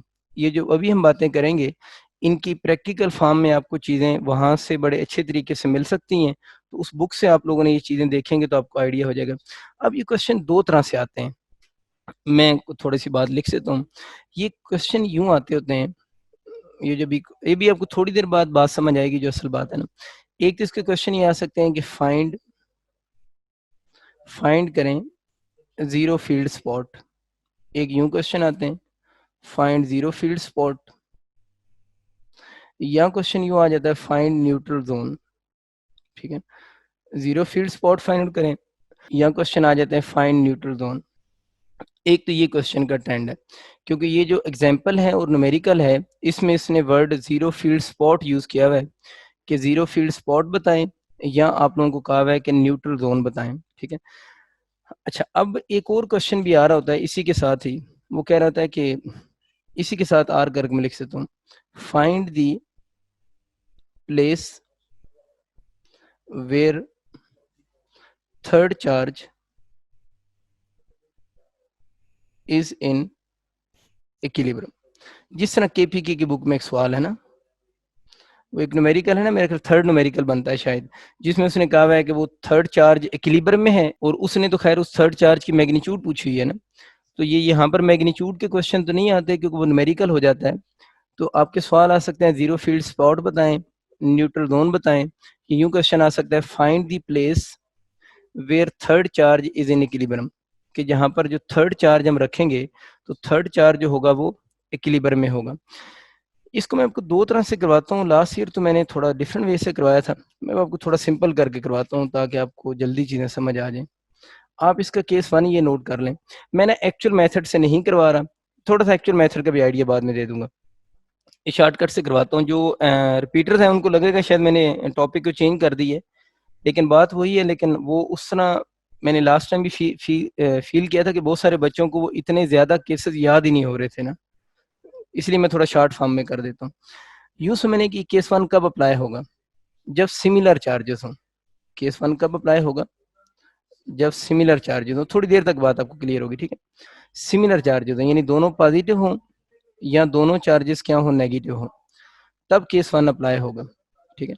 अब केस 1 में आपसे ये पूछ सकता है कि ये जो दोनों सिमिलर चार्जेस हैं, इनके दरमियान में आप लोग क्या बताएं, न्यूट्रल जोन बताएं, या आपसे पूछ सकता है कि आप लोग क्या बताएं, जीरो फील्ड स्पॉट बताएं, या आपसे पूछ सकता है find the place where the third charge is in equilibrium, कहाँ पर थर्ड चार्ज को रखेंगे कि थर्ड चार्ज इक्विलिब्रियम में होगा, ठीक है। अब यूं समझें कि इसमें Q1 एक चार्ज है, एक Q2 चार्ज है, एक Q1 चार्ज है, एक Q2 चार्ज है, और मैं इसका एक्चुअल मेथड कहेंगे तो एंड पे लिख दूंगा क्योंकि एक्चुअल मेथड इसके काफ़ी बड़े हैं। मैं आपको ना पहले शॉर्टकट लिख देता हूँ, हम पहले शॉर्टकट लिख देता हूँ, अगर आपको शॉर्टकट से हो जाए तो ज़्यादा अच्छा है, अगर शॉर्टकट से नहीं होगा फिर एक्चुअल मेथड बता दूंगा। इसका शॉर्टकट ये होता है, एक्स डिस्टेंस है किस चीज़ का, उस जीरो फील्ड स्पॉट का या न्यूट्रल जोन का। न्यूट्रल जोन का मतलब क्या होता है, जहां पर चार्ज पर लगने वाली इलेक्ट्रिक फोर्स जीरो हो जाए, या हम यूं कह रहे होते हैं कि जहां पर चार्ज का, जहां पर इलेक्ट्रिक फील्ड उस रीजन में क्या हो जाए, जीरो हो जाए। Neutral zone, zero field spot, दोनों के मीनिंग सेम होते हैं, फोर्स जीरो हो जाना या इलेक्ट्रिक फील्ड जीरो हो जाना। एक्स जो लिखा हुआ है ना, एक्स बेसिक जो लिखा हुआ है वो उस जीरो फील्ड स्पॉट का या उस न्यूट्रल जोन का डिस्टेंस है, डिस्टेंस है फ्रॉम स्मॉलर चार्ज। थोड़ा सा समझने में इनिशियली मुश्किल आएगी आपको, लेकिन बात बड़ी काम की है। इसका बड़ी मुश्किल से मैंने शॉर्टकट ये बनाया भी है। एक्स जो है वो डिस्टेंस है फ्रॉम स्मॉलर चार्ज से, ठीक है। अब दो चार्ज हैं, Q1 और Q2 चार्ज हैं। अच्छा एक चीज़ और याद रखेगा, नेगेटिव होने से या पॉजिटिव होने से चार्ज की मैग्नीट्यूड बड़ी छोटी नहीं होती। चार्ज की मैग्नीट्यूड जो है वो बेसिकली प्लस माइनस, मतलब मैं ये कहना चाह रहा हूँ कि अगर किसी का -15 कूलम चार्ज है और 10 कूलम चार्ज है, अगर आपसे बंदा पूछता है ग्रेटर चार्ज कौन सा है, तो -15 कूलम ग्रेटर चार्ज है 10 कूलम से ना, ये भी बात याद रखनी है। कुछ बच्चे जब चार्ज के साथ माइनस लिखा होता है तो उसको स्मॉल चार्ज कंसिडर कर लेते हैं, तो आप लोगों ने चार्ज को लार्ज या स्मॉल ये नंबर करता है, ठीक है। वो प्लस माइनस उसको लार्ज या स्मॉल नहीं करते, वो तो उसकी नेचर बताते हैं।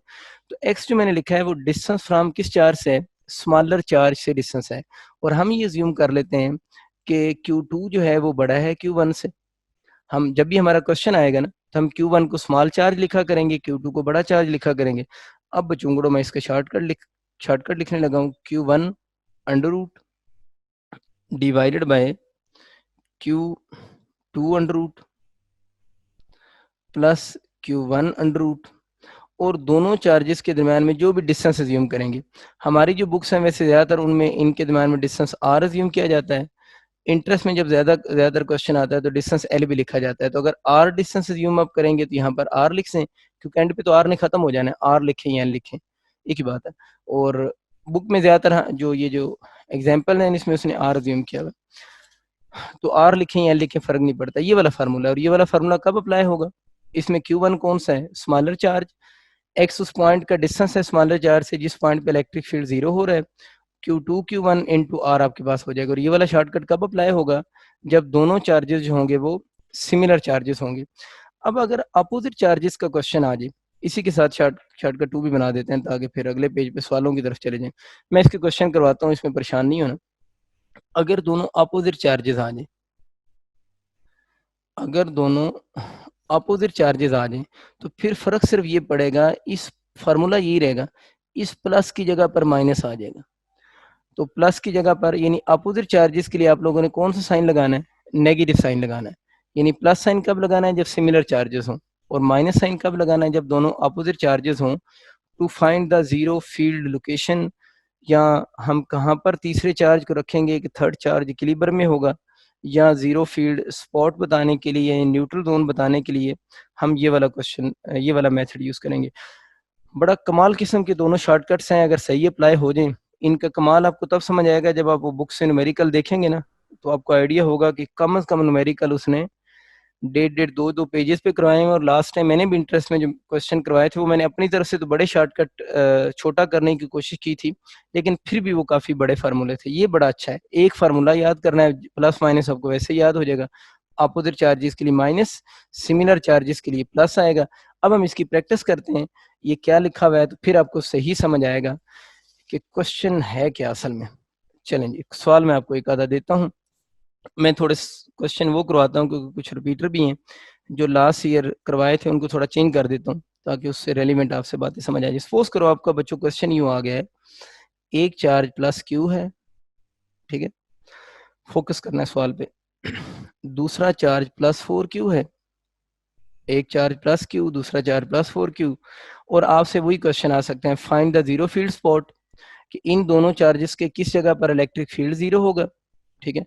और फिर वो आपसे पूछ सकता है कि उस इलेक्ट्रिक फील्ड जिस पॉइंट पे जीरो होगा उसका डिस्टेंस आप लोगों ने बताना है। ये क्वेश्चन है ना, कि जिस पॉइंट पे ई की वैल्यू जीरो हो जाएगी उस पॉइंट का डिस्टेंस बताएं, या जिस पॉइंट पे अगर हम कोई चार्ज रखें ना, उस चार्ज पर इलेक्ट्रिक फोर्स जीरो लगे, उस पॉइंट का डिस्टेंस कितना होगा। तो जाहिर है ये दोनों सिमिलर चार्जेस हैं ना, दोनों कौन से हैं, सिमिलर चार्जेस हैं। तो सिमिलर चार्जेस के दरमियान में इलेक्ट्रिक फील्ड जीरो होने की पॉसिबिलिटी होगी ना, कि जो सिमिलर चार्जेस होते हैं उनके in between electric field zero होता है। और इन बिटवीन इलेक्ट्रिक फील्ड किसके करीब जीरो होगा, जिसका इलेक्ट्रिक फील्ड छोटा होगा। तो यहाँ पर इन दोनों में क्यू का इलेक्ट्रिक फील्ड स्मॉल होगा, तो यहाँ पर वो पॉइंट होगा जिस पॉइंट पे इलेक्ट्रिक फील्ड के जीरो होने के चांसेस होंगे। तो आप लोगों ने ये कहना है कि ये वो पॉइंट है, पी पॉइंट है, जिस पी पॉइंट को हम जीरो फील्ड स्पॉट भी कहते हैं, या इस पॉइंट पे इलेक्ट्रिक फील्ड भी जीरो हो जाएगा, या इस पॉइंट पे जो अगर हम कोई और चार्ज रखेंगे, पॉजिटिव चार्ज रखें या नेगेटिव चार्ज रखें, तो वो चार्ज इक्विलिब्रियम में रहेगा। ये जो लफ्ज लिखा हुआ है ना, find the place where the third charge is in equilibrium, तो वो जो प्लेस होती है ना जहाँ पर थर्ड चार्ज रखे और वो इक्विलिब्रियम में रहे, असल में वो वही पॉइंट होता है जहाँ पर इलेक्ट्रिक फील्ड या इलेक्ट्रिक फोर्स जीरो हो जाए। तो जब वहां पर अगर हम कोई तीसरे चार्ज को भी रखेंगे, वो कोई भी हो सकता है, पॉजिटिव हो नेगेटिव हो, इससे फर्क नहीं पड़ता, तो वो जो थर्ड चार्ज होगा वो इस पॉइंट पे किस में रहेगा, इक्विलिब्रियम में रहेगा। खैर 3 सवाल हैं, तीनों में से कोई भी आ जाए मेथड वही है। मैं अब आप ज़रा इस पे वो अपना शॉर्टकट अप्लाई करते हैं और फिर देखते हैं कि शॉर्टकट से इसका आंसर ठीक आ रहा है या शॉर्टकट से इसका आंसर ठीक नहीं आ रहा। ज़रा इसको सॉल्व करने की कोशिश करते हैं। देखें x is equal to, x मैंने क्या बताया था, डिस्टेंस फ्रॉम, ये लिखा मैंने, x डिस्टेंस फ्रॉम किस चार्ज से, स्मॉलर चार्ज से, और Q1 फॉर्म शॉर्टकट में जो लिखा हुआ है वो कौन सा चार्ज होगा, स्मॉलर चार्ज। तो Q1 की जगह पर मैं यहाँ पर क्या लिखूंगा, Q डिवाइडेड बाय Q2 की जगह पर 4Q, प्लस लगाएंगे क्योंकि सिमिलर चार्जेस हैं, प्लस Q हो जाएगा। इन दोनों के दरम्यान में डिस्टेंस जो भी आप लोगों ने ज्यूम किया हुआ है, इसका डिस्टेंस R हो जाएगा। तो इन दोनों के दरम्यान में डिस्टेंस आप लोगों के पास R हो गया, ठीक है ना, बड़ी आसान सी बात। अच्छा, दोनों के दरम्यान में डिस्टेंस R हो गया। अब इसको आगे थोड़ा सा आप लोगों ने सॉल्व करने की कोशिश करनी है। तो x इज इक्वल टू, अब मुझे नजर आ रहा है कि इसमें भी अंडर रूट क्यू है, इसमें भी है, इसमें भी है। तो हम ये काम करते हैं कि अंडर रूट क्यू को कॉमन ले लेते हैं नीचे से। अगर हम इस नीचे से अंडर रूट क्यू को कॉमन ले लें अगर अंडर रूट क्यू को कॉमन ले लें तो यहाँ 4 बच गया, अंडर रूट 4 बच गया ना, सॉरी, और ये क्यू अंडर रूट क्यू बाहर चला गया +1, और इस सायरे के बाहर जो है वो आर आ रहा है ना, जो दोनों के दरमियान में डिस्टेंस है, ये अंडर क्यू से कैंसिल हो गया। तो x is equal to 1 over under root 4 किसके इक्वल होगा, 2 + 1 इनटू आप लोगों के पास r हो जाएगा। और इसको अगर हम बच्चों सॉल्व करेंगे तो आपका जो आंसर बनेगा वो आपके पास r/3 के इक्वल हो जाएगा। अगर डिस्टेंस l एज्यूम है तो l/3 हो जाएगा, अगर r है तो r/3 हो जाएगा। ये तो r/3 हो गया, और ये डिस्टेंस है फ्रॉम स्मॉलर चार्ज से। ये इसका आंसर तो तब होगा जब आपको दोनों चार्जेस के दरमियान में r गिवन ना हो, इन डिस्टेंस गिवन ना हो। अगर सपोज करें आपको कोई ऐसा क्वेश्चन आ जाता है जिसमें दोनों चार्जेस के दरमियान में आपको डिस्टेंस गिवन है, देखें ना, आर की आपको वैल्यू गिवन है, सपोज करें 2 मीटर गिवन है, 3 मीटर गिवन है, जो भी गिवन है, तो आप उसकी आर की वैल्यू को यहाँ पर लिख के एक्स का आंसर निकाल लेंगे। तो ये बच्चों आपका जो एक्स कैलकुलेट हुआ है वो डिस्टेंस फ्रॉम किस चार्ज से है, स्मॉलर चार्ज से है। इसके बाद यूं भी क्वेश्चन आ सकता है कि डिस्टेंस फ्रॉम लार्जर चार्ज बताएं, डिस्टेंस फ्रॉम लार्ज चार्ज, यानी जो बड़ा चार्ज है उससे डिस्टेंस बताएं। तो मैंने आपको क्वेश्चन बता रहा हूँ कि आर की वैल्यू अगर ना गिवन हो तो इसी तरह ही आंसर लिखेंगे, लेकिन ज्यादातर वैसे आर की वैल्यू गिवन होती है, तो जो भी गिवन होगी आप लिख लेंगे। डिस्टेंस फ्रॉम लार्ज चार्ज अगर बताना हो तो हमें पता है टोटल डिस्टेंस कितना था इन दोनों के दरम्यान में आर, तो ये वाला डिस्टेंस वो पूछ रहे हैं ना अब आप लोगों से, तो ये डिस्टेंस कितना होगा, आर माइनस एक्स होगा ना। यानी अगर लार्ज चार्ज से उस पॉइंट का डिस्टेंस पूछे तो आर माइनस एक्स होगा। तो अगर ये आर माइनस एक्स है तो आर माइनस एक्स किसके इक्वल है, आर बाई 3 है, नजर नहीं आ रहा आपको, आर बाई 3 है, तो इसका एलसीएम कितना आ जाएगा 3, तो बन जाएगा 3r माइनस आर, तो ये बन जाएगा ना 2r/3 हो जाएगा। तो यहाँ तक अगर किसी बच्चे को कोई कन्फ्यूजन है तो मुझसे पूछ लें, फिर मैं आगे चलता हूँ।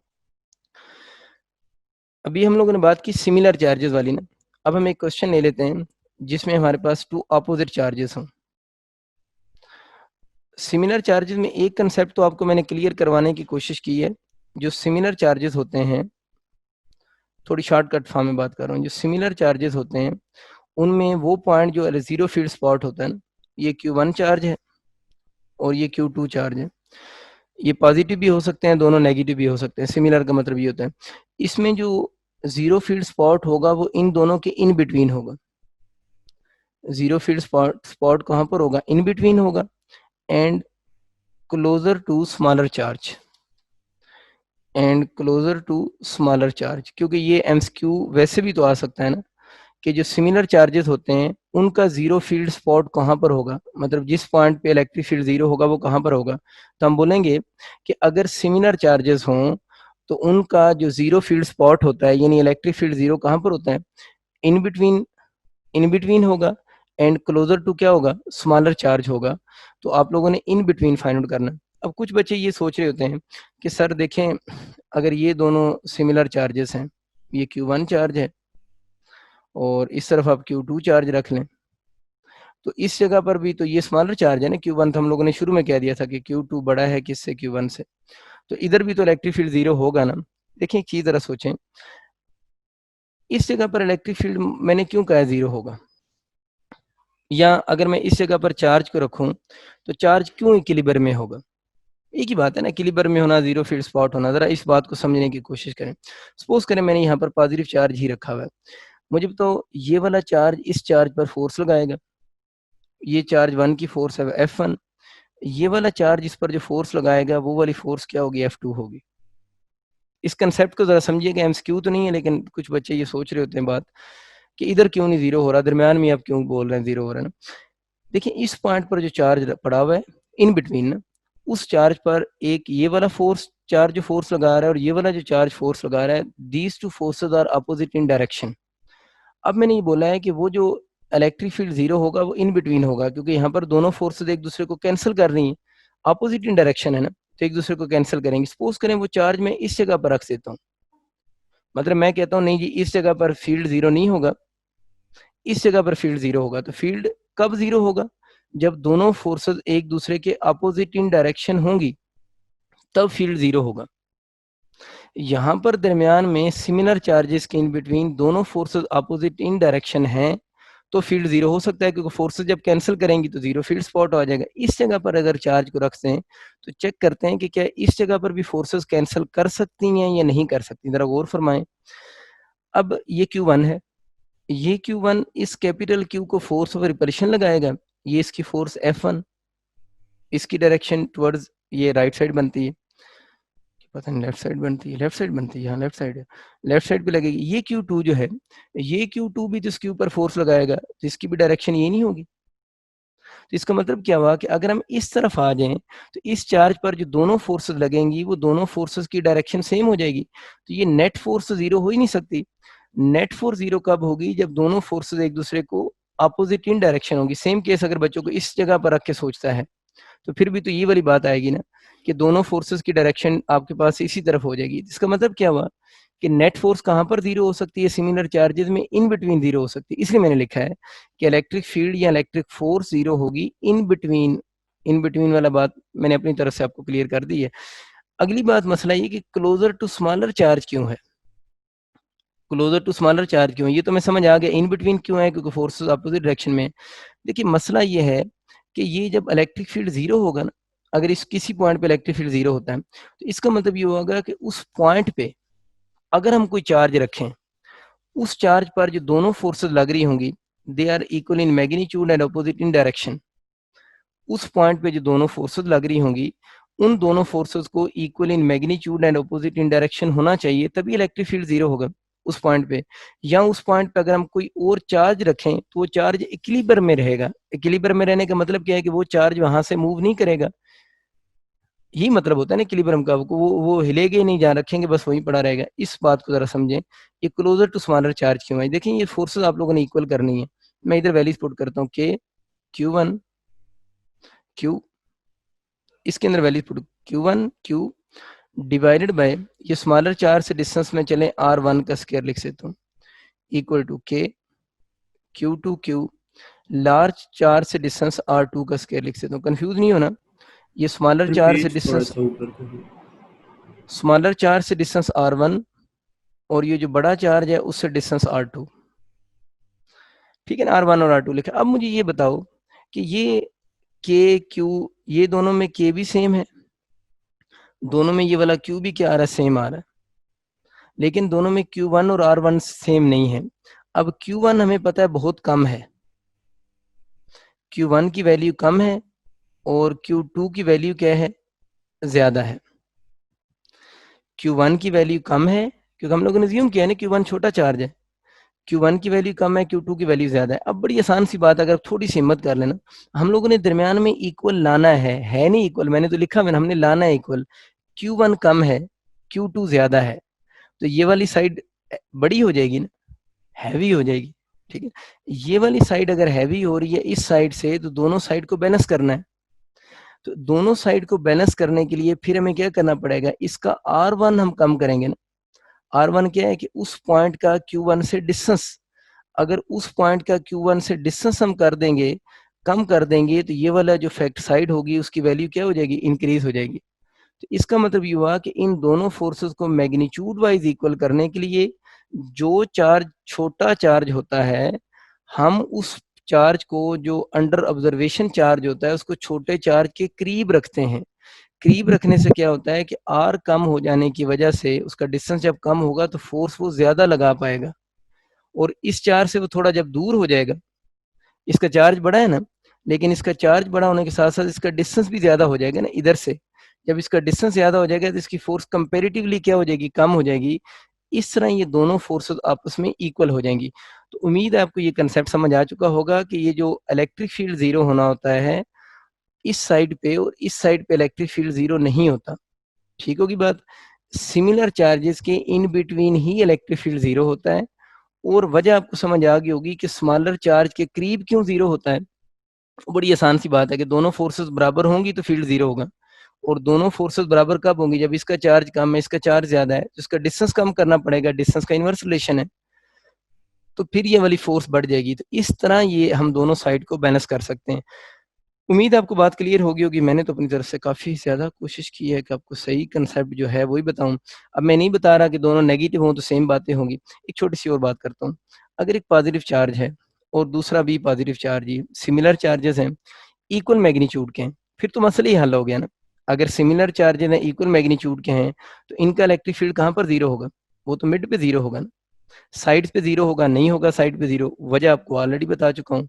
अब इसका कहाँ पर 0 होगा, मिड पे 0 होगा। इसका तो पॉइंट बताना ही बड़ा आसान है, अगर दोनों चार्जेस सिमिलर चार्जेस आ जाएं और opposite charges, sorry similar charges हों, मतलब मैग्नीट्यूड सेम हो, आइदर दोनों पॉजिटिव हो या दोनों नेगेटिव हों, तो E0 या उस चार्ज पर लगने को तीसरा चार्ज रखेंगे तो उस पर लगने वाली फोर्स 0, या इक्विलिब्रियम उसका जो पॉइंट होगा वो मिड में होगा। मिड का मतलब ये है कि अगर कहते हैं इन दोनों चार्जेस के दरम्यान में डिस्टेंस 4 मीटर है, तो बताएं ये दोनों चार्जेस जो हैं वो सिमिलर चार्जेस हैं या दोनों पॉजिटिव या दोनों नेगेटिव गिवन हो। तो आपसे कहता है जीरो फील्ड स्पॉट बताएं, तो हम बोलेंगे जीरो फील्ड स्पॉट का डिस्टेंस 2 मीटर होगा। वो तो बहुत आसान है, वो मिड पे होगा। हाँ, अगर आप इस क्वेश्चन को भी, ये इक्वल चार्जेस वाले क्वेश्चन को भी अगर उस फार्मूले शॉर्टकट से सॉल्व करोगे, तो अगर आपको ये 4 मीटर गिवन है तो आंसर उसका 2 मीटर ही आएगा। लेकिन ये क्योंकि बात हमें फिजिकली समझ आ रही है, तो इसको इसके लिए फिर हमें शॉर्टकट लगाने की जरूरत नहीं होती। इस तरह की बातों को हम वैसे भी सॉल्व कर सकते हैं। चलें जी, अच्छी बात हो गई है। थोड़ा सा अपोजिट चार्जेस की थ्योरी पे भी बात करते हैं। फिर आगे चलेंगे। देखें, आप लोगों ने माइंड में वही रखना है कि Q1 छोटा चार्ज है और Q2 बड़ा चार्ज है, बल्कि नेक्स्ट पेज पे लिखते हैं, इस पे खिचड़ी मच जाएगी। अच्छा बच्चों, हम बात करते हैं कि अगर आपके पास 2 अपोजिट चार्जेस हों तो उस केस में क्या होगा। ये जो बात मैं आपको थोड़ी देर पहले समझा रहा था ना कि इसके दरमियान में आप कोई भी चार्ज रख दें उससे फर्क नहीं पड़ता ना। तो कुछ स्टूडेंट ने टेक्स्ट किया हुआ था कि सर अगर नेगेटिव रख दें तो बातें चेंज हो जाएंगी। जरा सोचें, इस जगह पर अगर आप नेगेटिव चार्ज भी रख देते हैं, यहाँ पॉजिटिव के बजाय आप नेगेटिव माइंड में सोचें।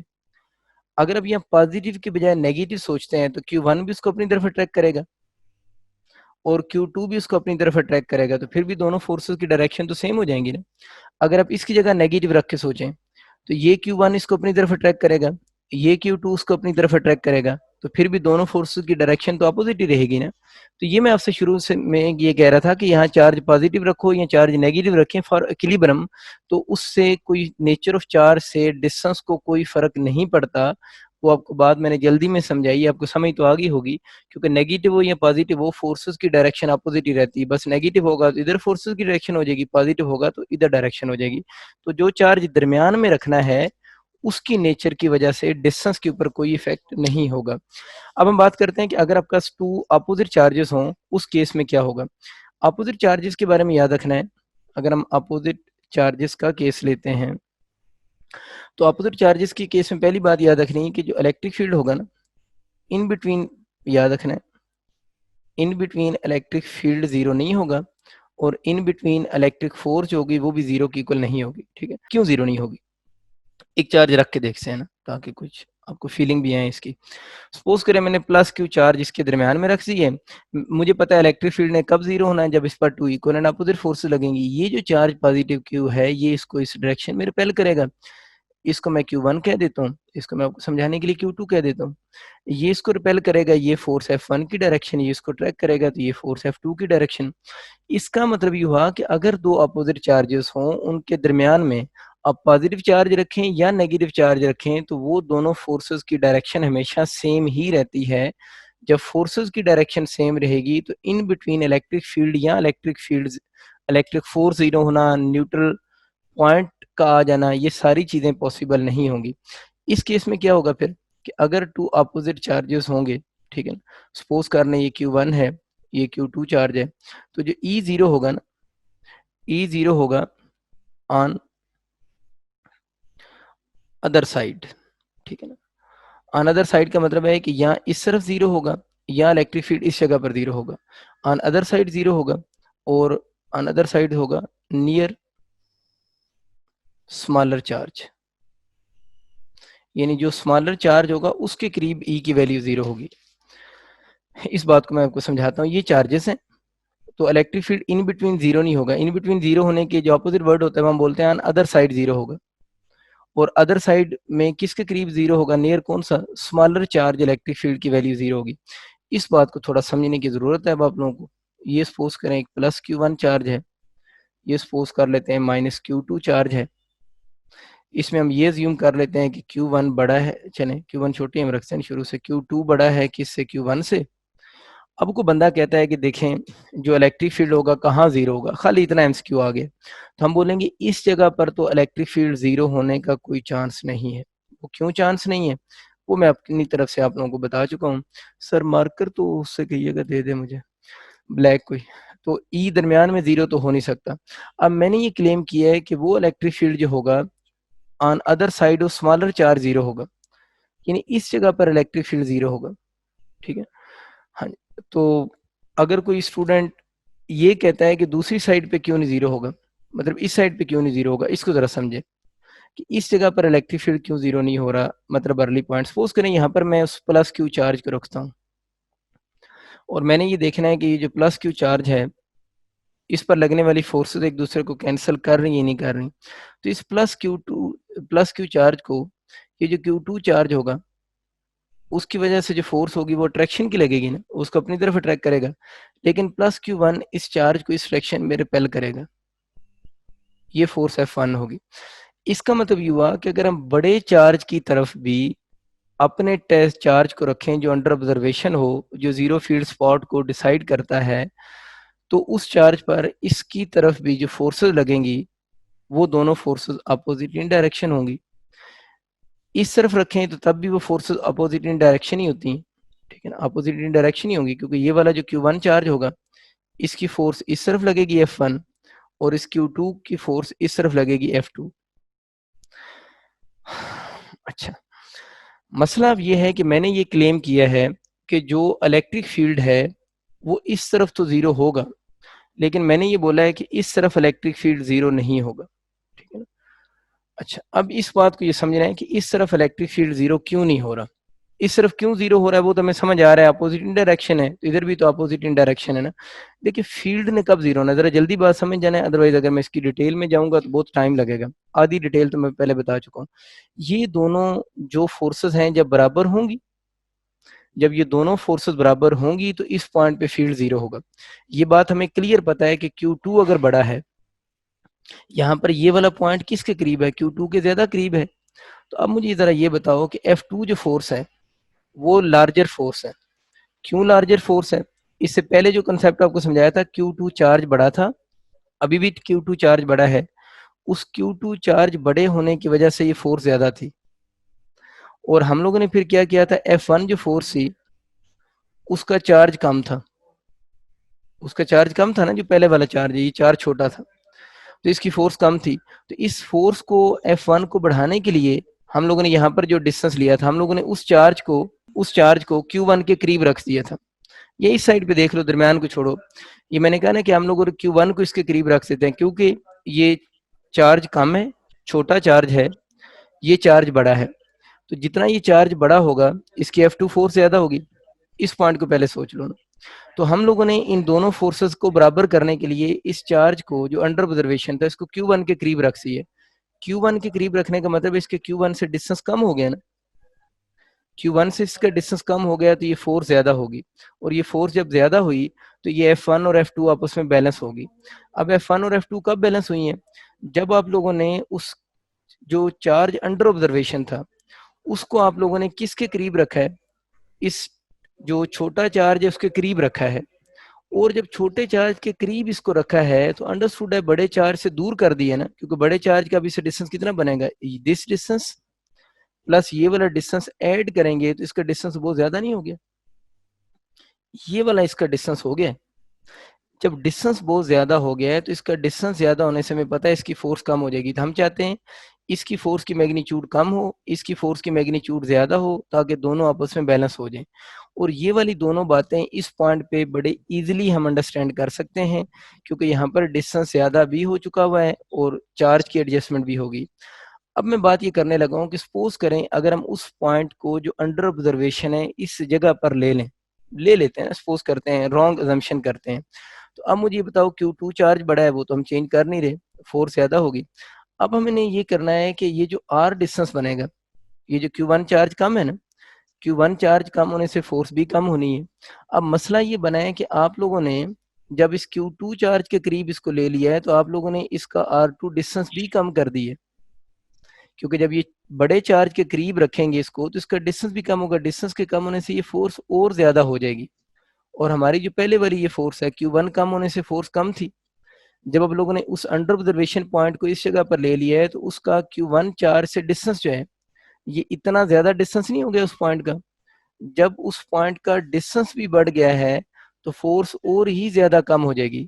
इसका मतलब ये हुआ कि जो अंडर ऑब्जर्वेशन पॉइंट है अगर उसको हम इस जगह पर ले लें तो फिर क्या होगा, ये वाली फोर्स बहुत ज्यादा हो जाएगी, ये वाली फोर्स बहुत कम हो जाएगी, इक्वालिटी आने के कोई चांसेस नहीं है।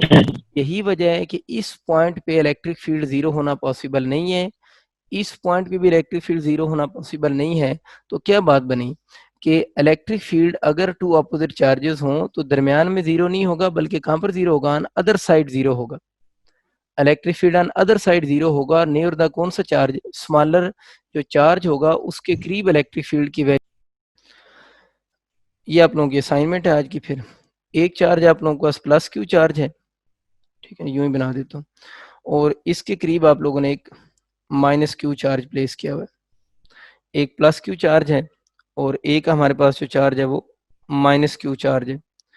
दो चार्जेस हो गए, एक प्लस क्यू हो गया, एक माइनस क्यू चार्ज हो गया। अब उसका क्वेश्चन ये है कि आप लोगों ने और इन दोनों के दरम्यान में जो डिस्टेंस है ना वो एल के इक्वल है। एल की वैल्यू मैं खुद ही अननोन कर रहा हूँ, इनके दरम्यान में डिस्टेंस एल की इक्वल है। आप लोगों ने एक्स की वैल्यू बतानी है जहाँ पर इलेक्ट्रिक फील्ड जीरो हो जाए, या जहाँ पर हम चार्ज को रखें तो उस पर लगने वाली फोर्स जीरो हो जाए, या जहाँ पर जो जो थर्ड चार्ज होगा वो इक्विलिब्रियम में हो, third charge is in equilibrium. तो ये बस चीज़ें आप लोगों ने याद रखनी है कि इलेक्ट्रिक फील्ड इंटेंसिटी जीरो हो जाए, इलेक्ट्रिक फोर्स जीरो हो जाए, या third charge is in equilibrium हो जाए। तो इसमें से कोई भी वर्ड यूज हो जाए, मैं बार बार रिपीट नहीं करता, बात तो वही पुरानी है जो बार बार चल रही है। आप लोगों ने बचूंगड़ो इसका डिस्टेंस कैलकुलेट करना है। मुझे ये लगता है कि इसका जो डिस्टेंस बनेगा वो L/4 होगा। आप चेक कर लीजिएगा कि आपका आंसर यही आता है या नहीं आता, लेकिन इस असाइनमेंट का मुझे ये लगता है कि इसका जो आंसर होगा वो आपका L/4 की इक्वल होगा। एक दो बातें छोटी सी और करते हैं क्योंकि टाइम कम बच गया है। एक दो बातें ना हम थोड़ी पुरानी कर लेते हैं। बातें पुरानी कुछ यूं हैं, कल हम बात कर रहे थे एप्सिलॉन की। एप्सिलॉन को मैंने बोला था ये परमिटिविटी ऑफ मीडियम है, पर इसके ना एक छोटा सा ट्विस्ट है बात में, वो आप लोगों ने जरा याद रखना है। परमिटिविटी ऑफ मीडियम है, और परमिटिविटी हम कहते हैं शोज अब्जॉर्प्शन, या एक और वर्ड मैंने बोला था, मेरे ख्याल आपकी क्लास में सिर्फ अब्जॉर्प्शन बोला है, या blockage of interaction between charges. अब मसला ये है कि इसको फिर परमिटिविटी क्यों कहते हैं। मतलब ये बात तो ठीक है कि ये परमिटिविटी ऑफ मीडियम है, तो ये जो परमिटिविटी है ये शो कर रही है blockage of interaction between charges.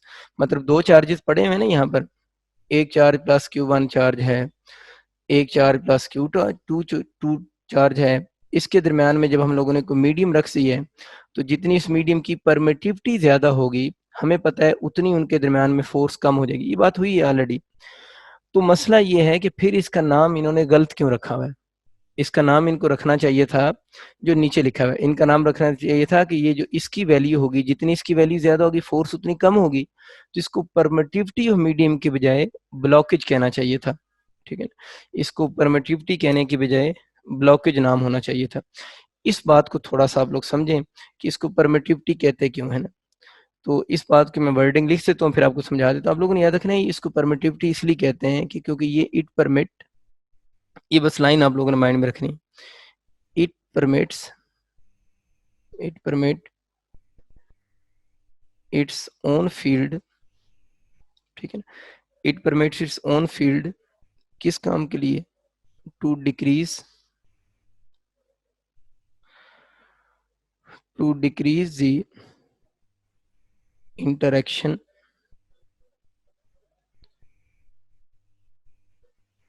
Interaction field between charges. ये मैं कोशिश करता हूँ बात आपको मैं जो इसका एक्चुअल कंसेप्ट है वो कन्वे कर पाऊँ। देखें, ये परमिटिविटी है मीडियम की, ठीक है ना, इस बात को जरा फोकस करें। ये परमिटिविटी है मीडियम की, तो इसका मतलब है कि जिस मीडियम की जितनी परमिटिविटी ज्यादा होगी, वो मीडियम अपने पार्टिकल्स को अलो करेगा। वो मीडियम जिस तरह दरमियान में वाटर रखा है, दरमियान में माइका या मीका, मीका जो भी आप पढ़ते हैं, माइका शीट रखी है, कोई चीज रखी है, रबर रखा है, तो रबर, माइका शीट या वाटर के मॉलिक्यूल्स की परमिटिविटी है, परमिटिविटी मीडियम है ना।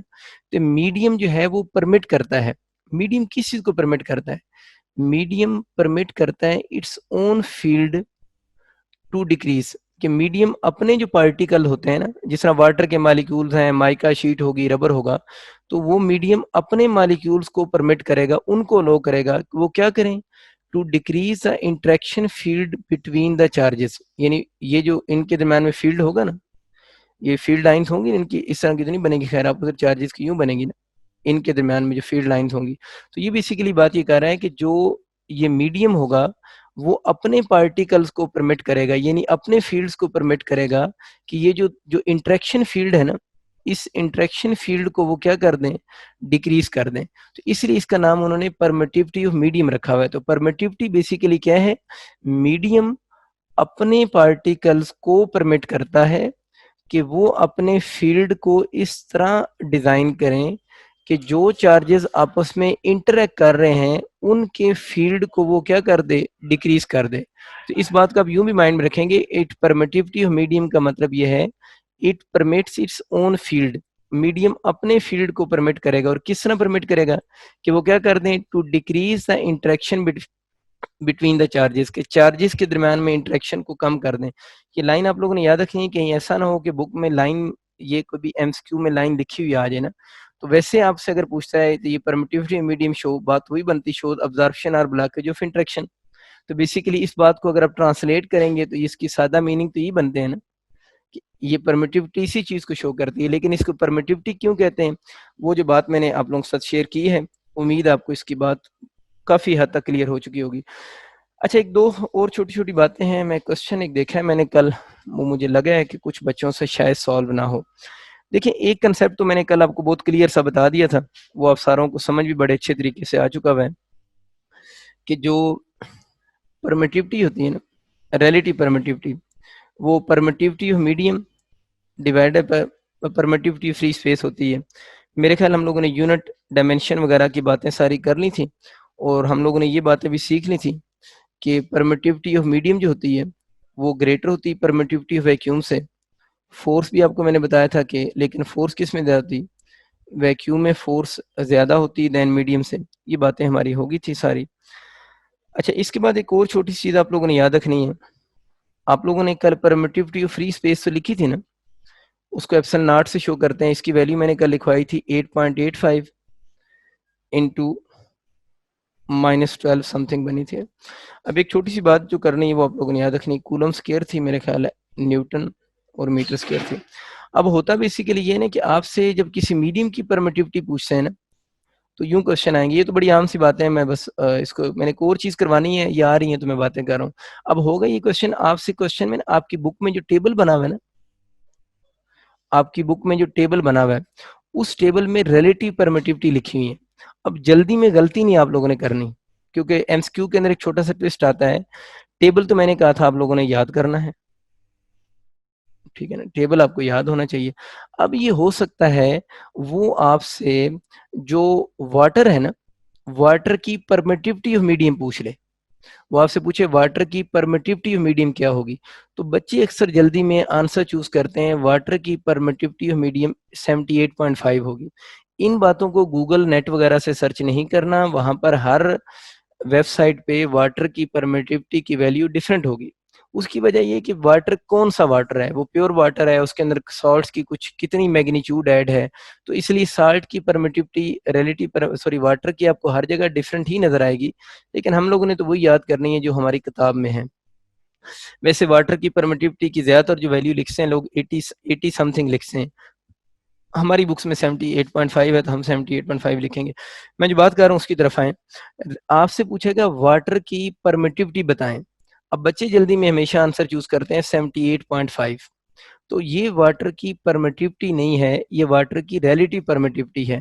तो इसकी परमिटिविटी बनाने का आपका जो ऑप्शन लिखा होगा वो 78.5 और इनटू एप्सिलॉन नॉट लिखा होगा, तो आप लोगों ने ये वाला आंसर चूज करना है।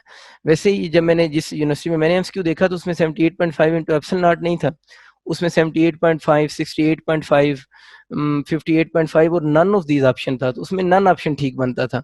तो जब अगर इस तरह का ऑप्शन लिखा हो फिर तो बंदा फिर थोड़ा सा सोच लेता है ना, लेकिन 78.5 को देख के हमारे अंदर के खुलिए जाग उठते हैं, वो कहते हैं 78.5 ही चूज करना है।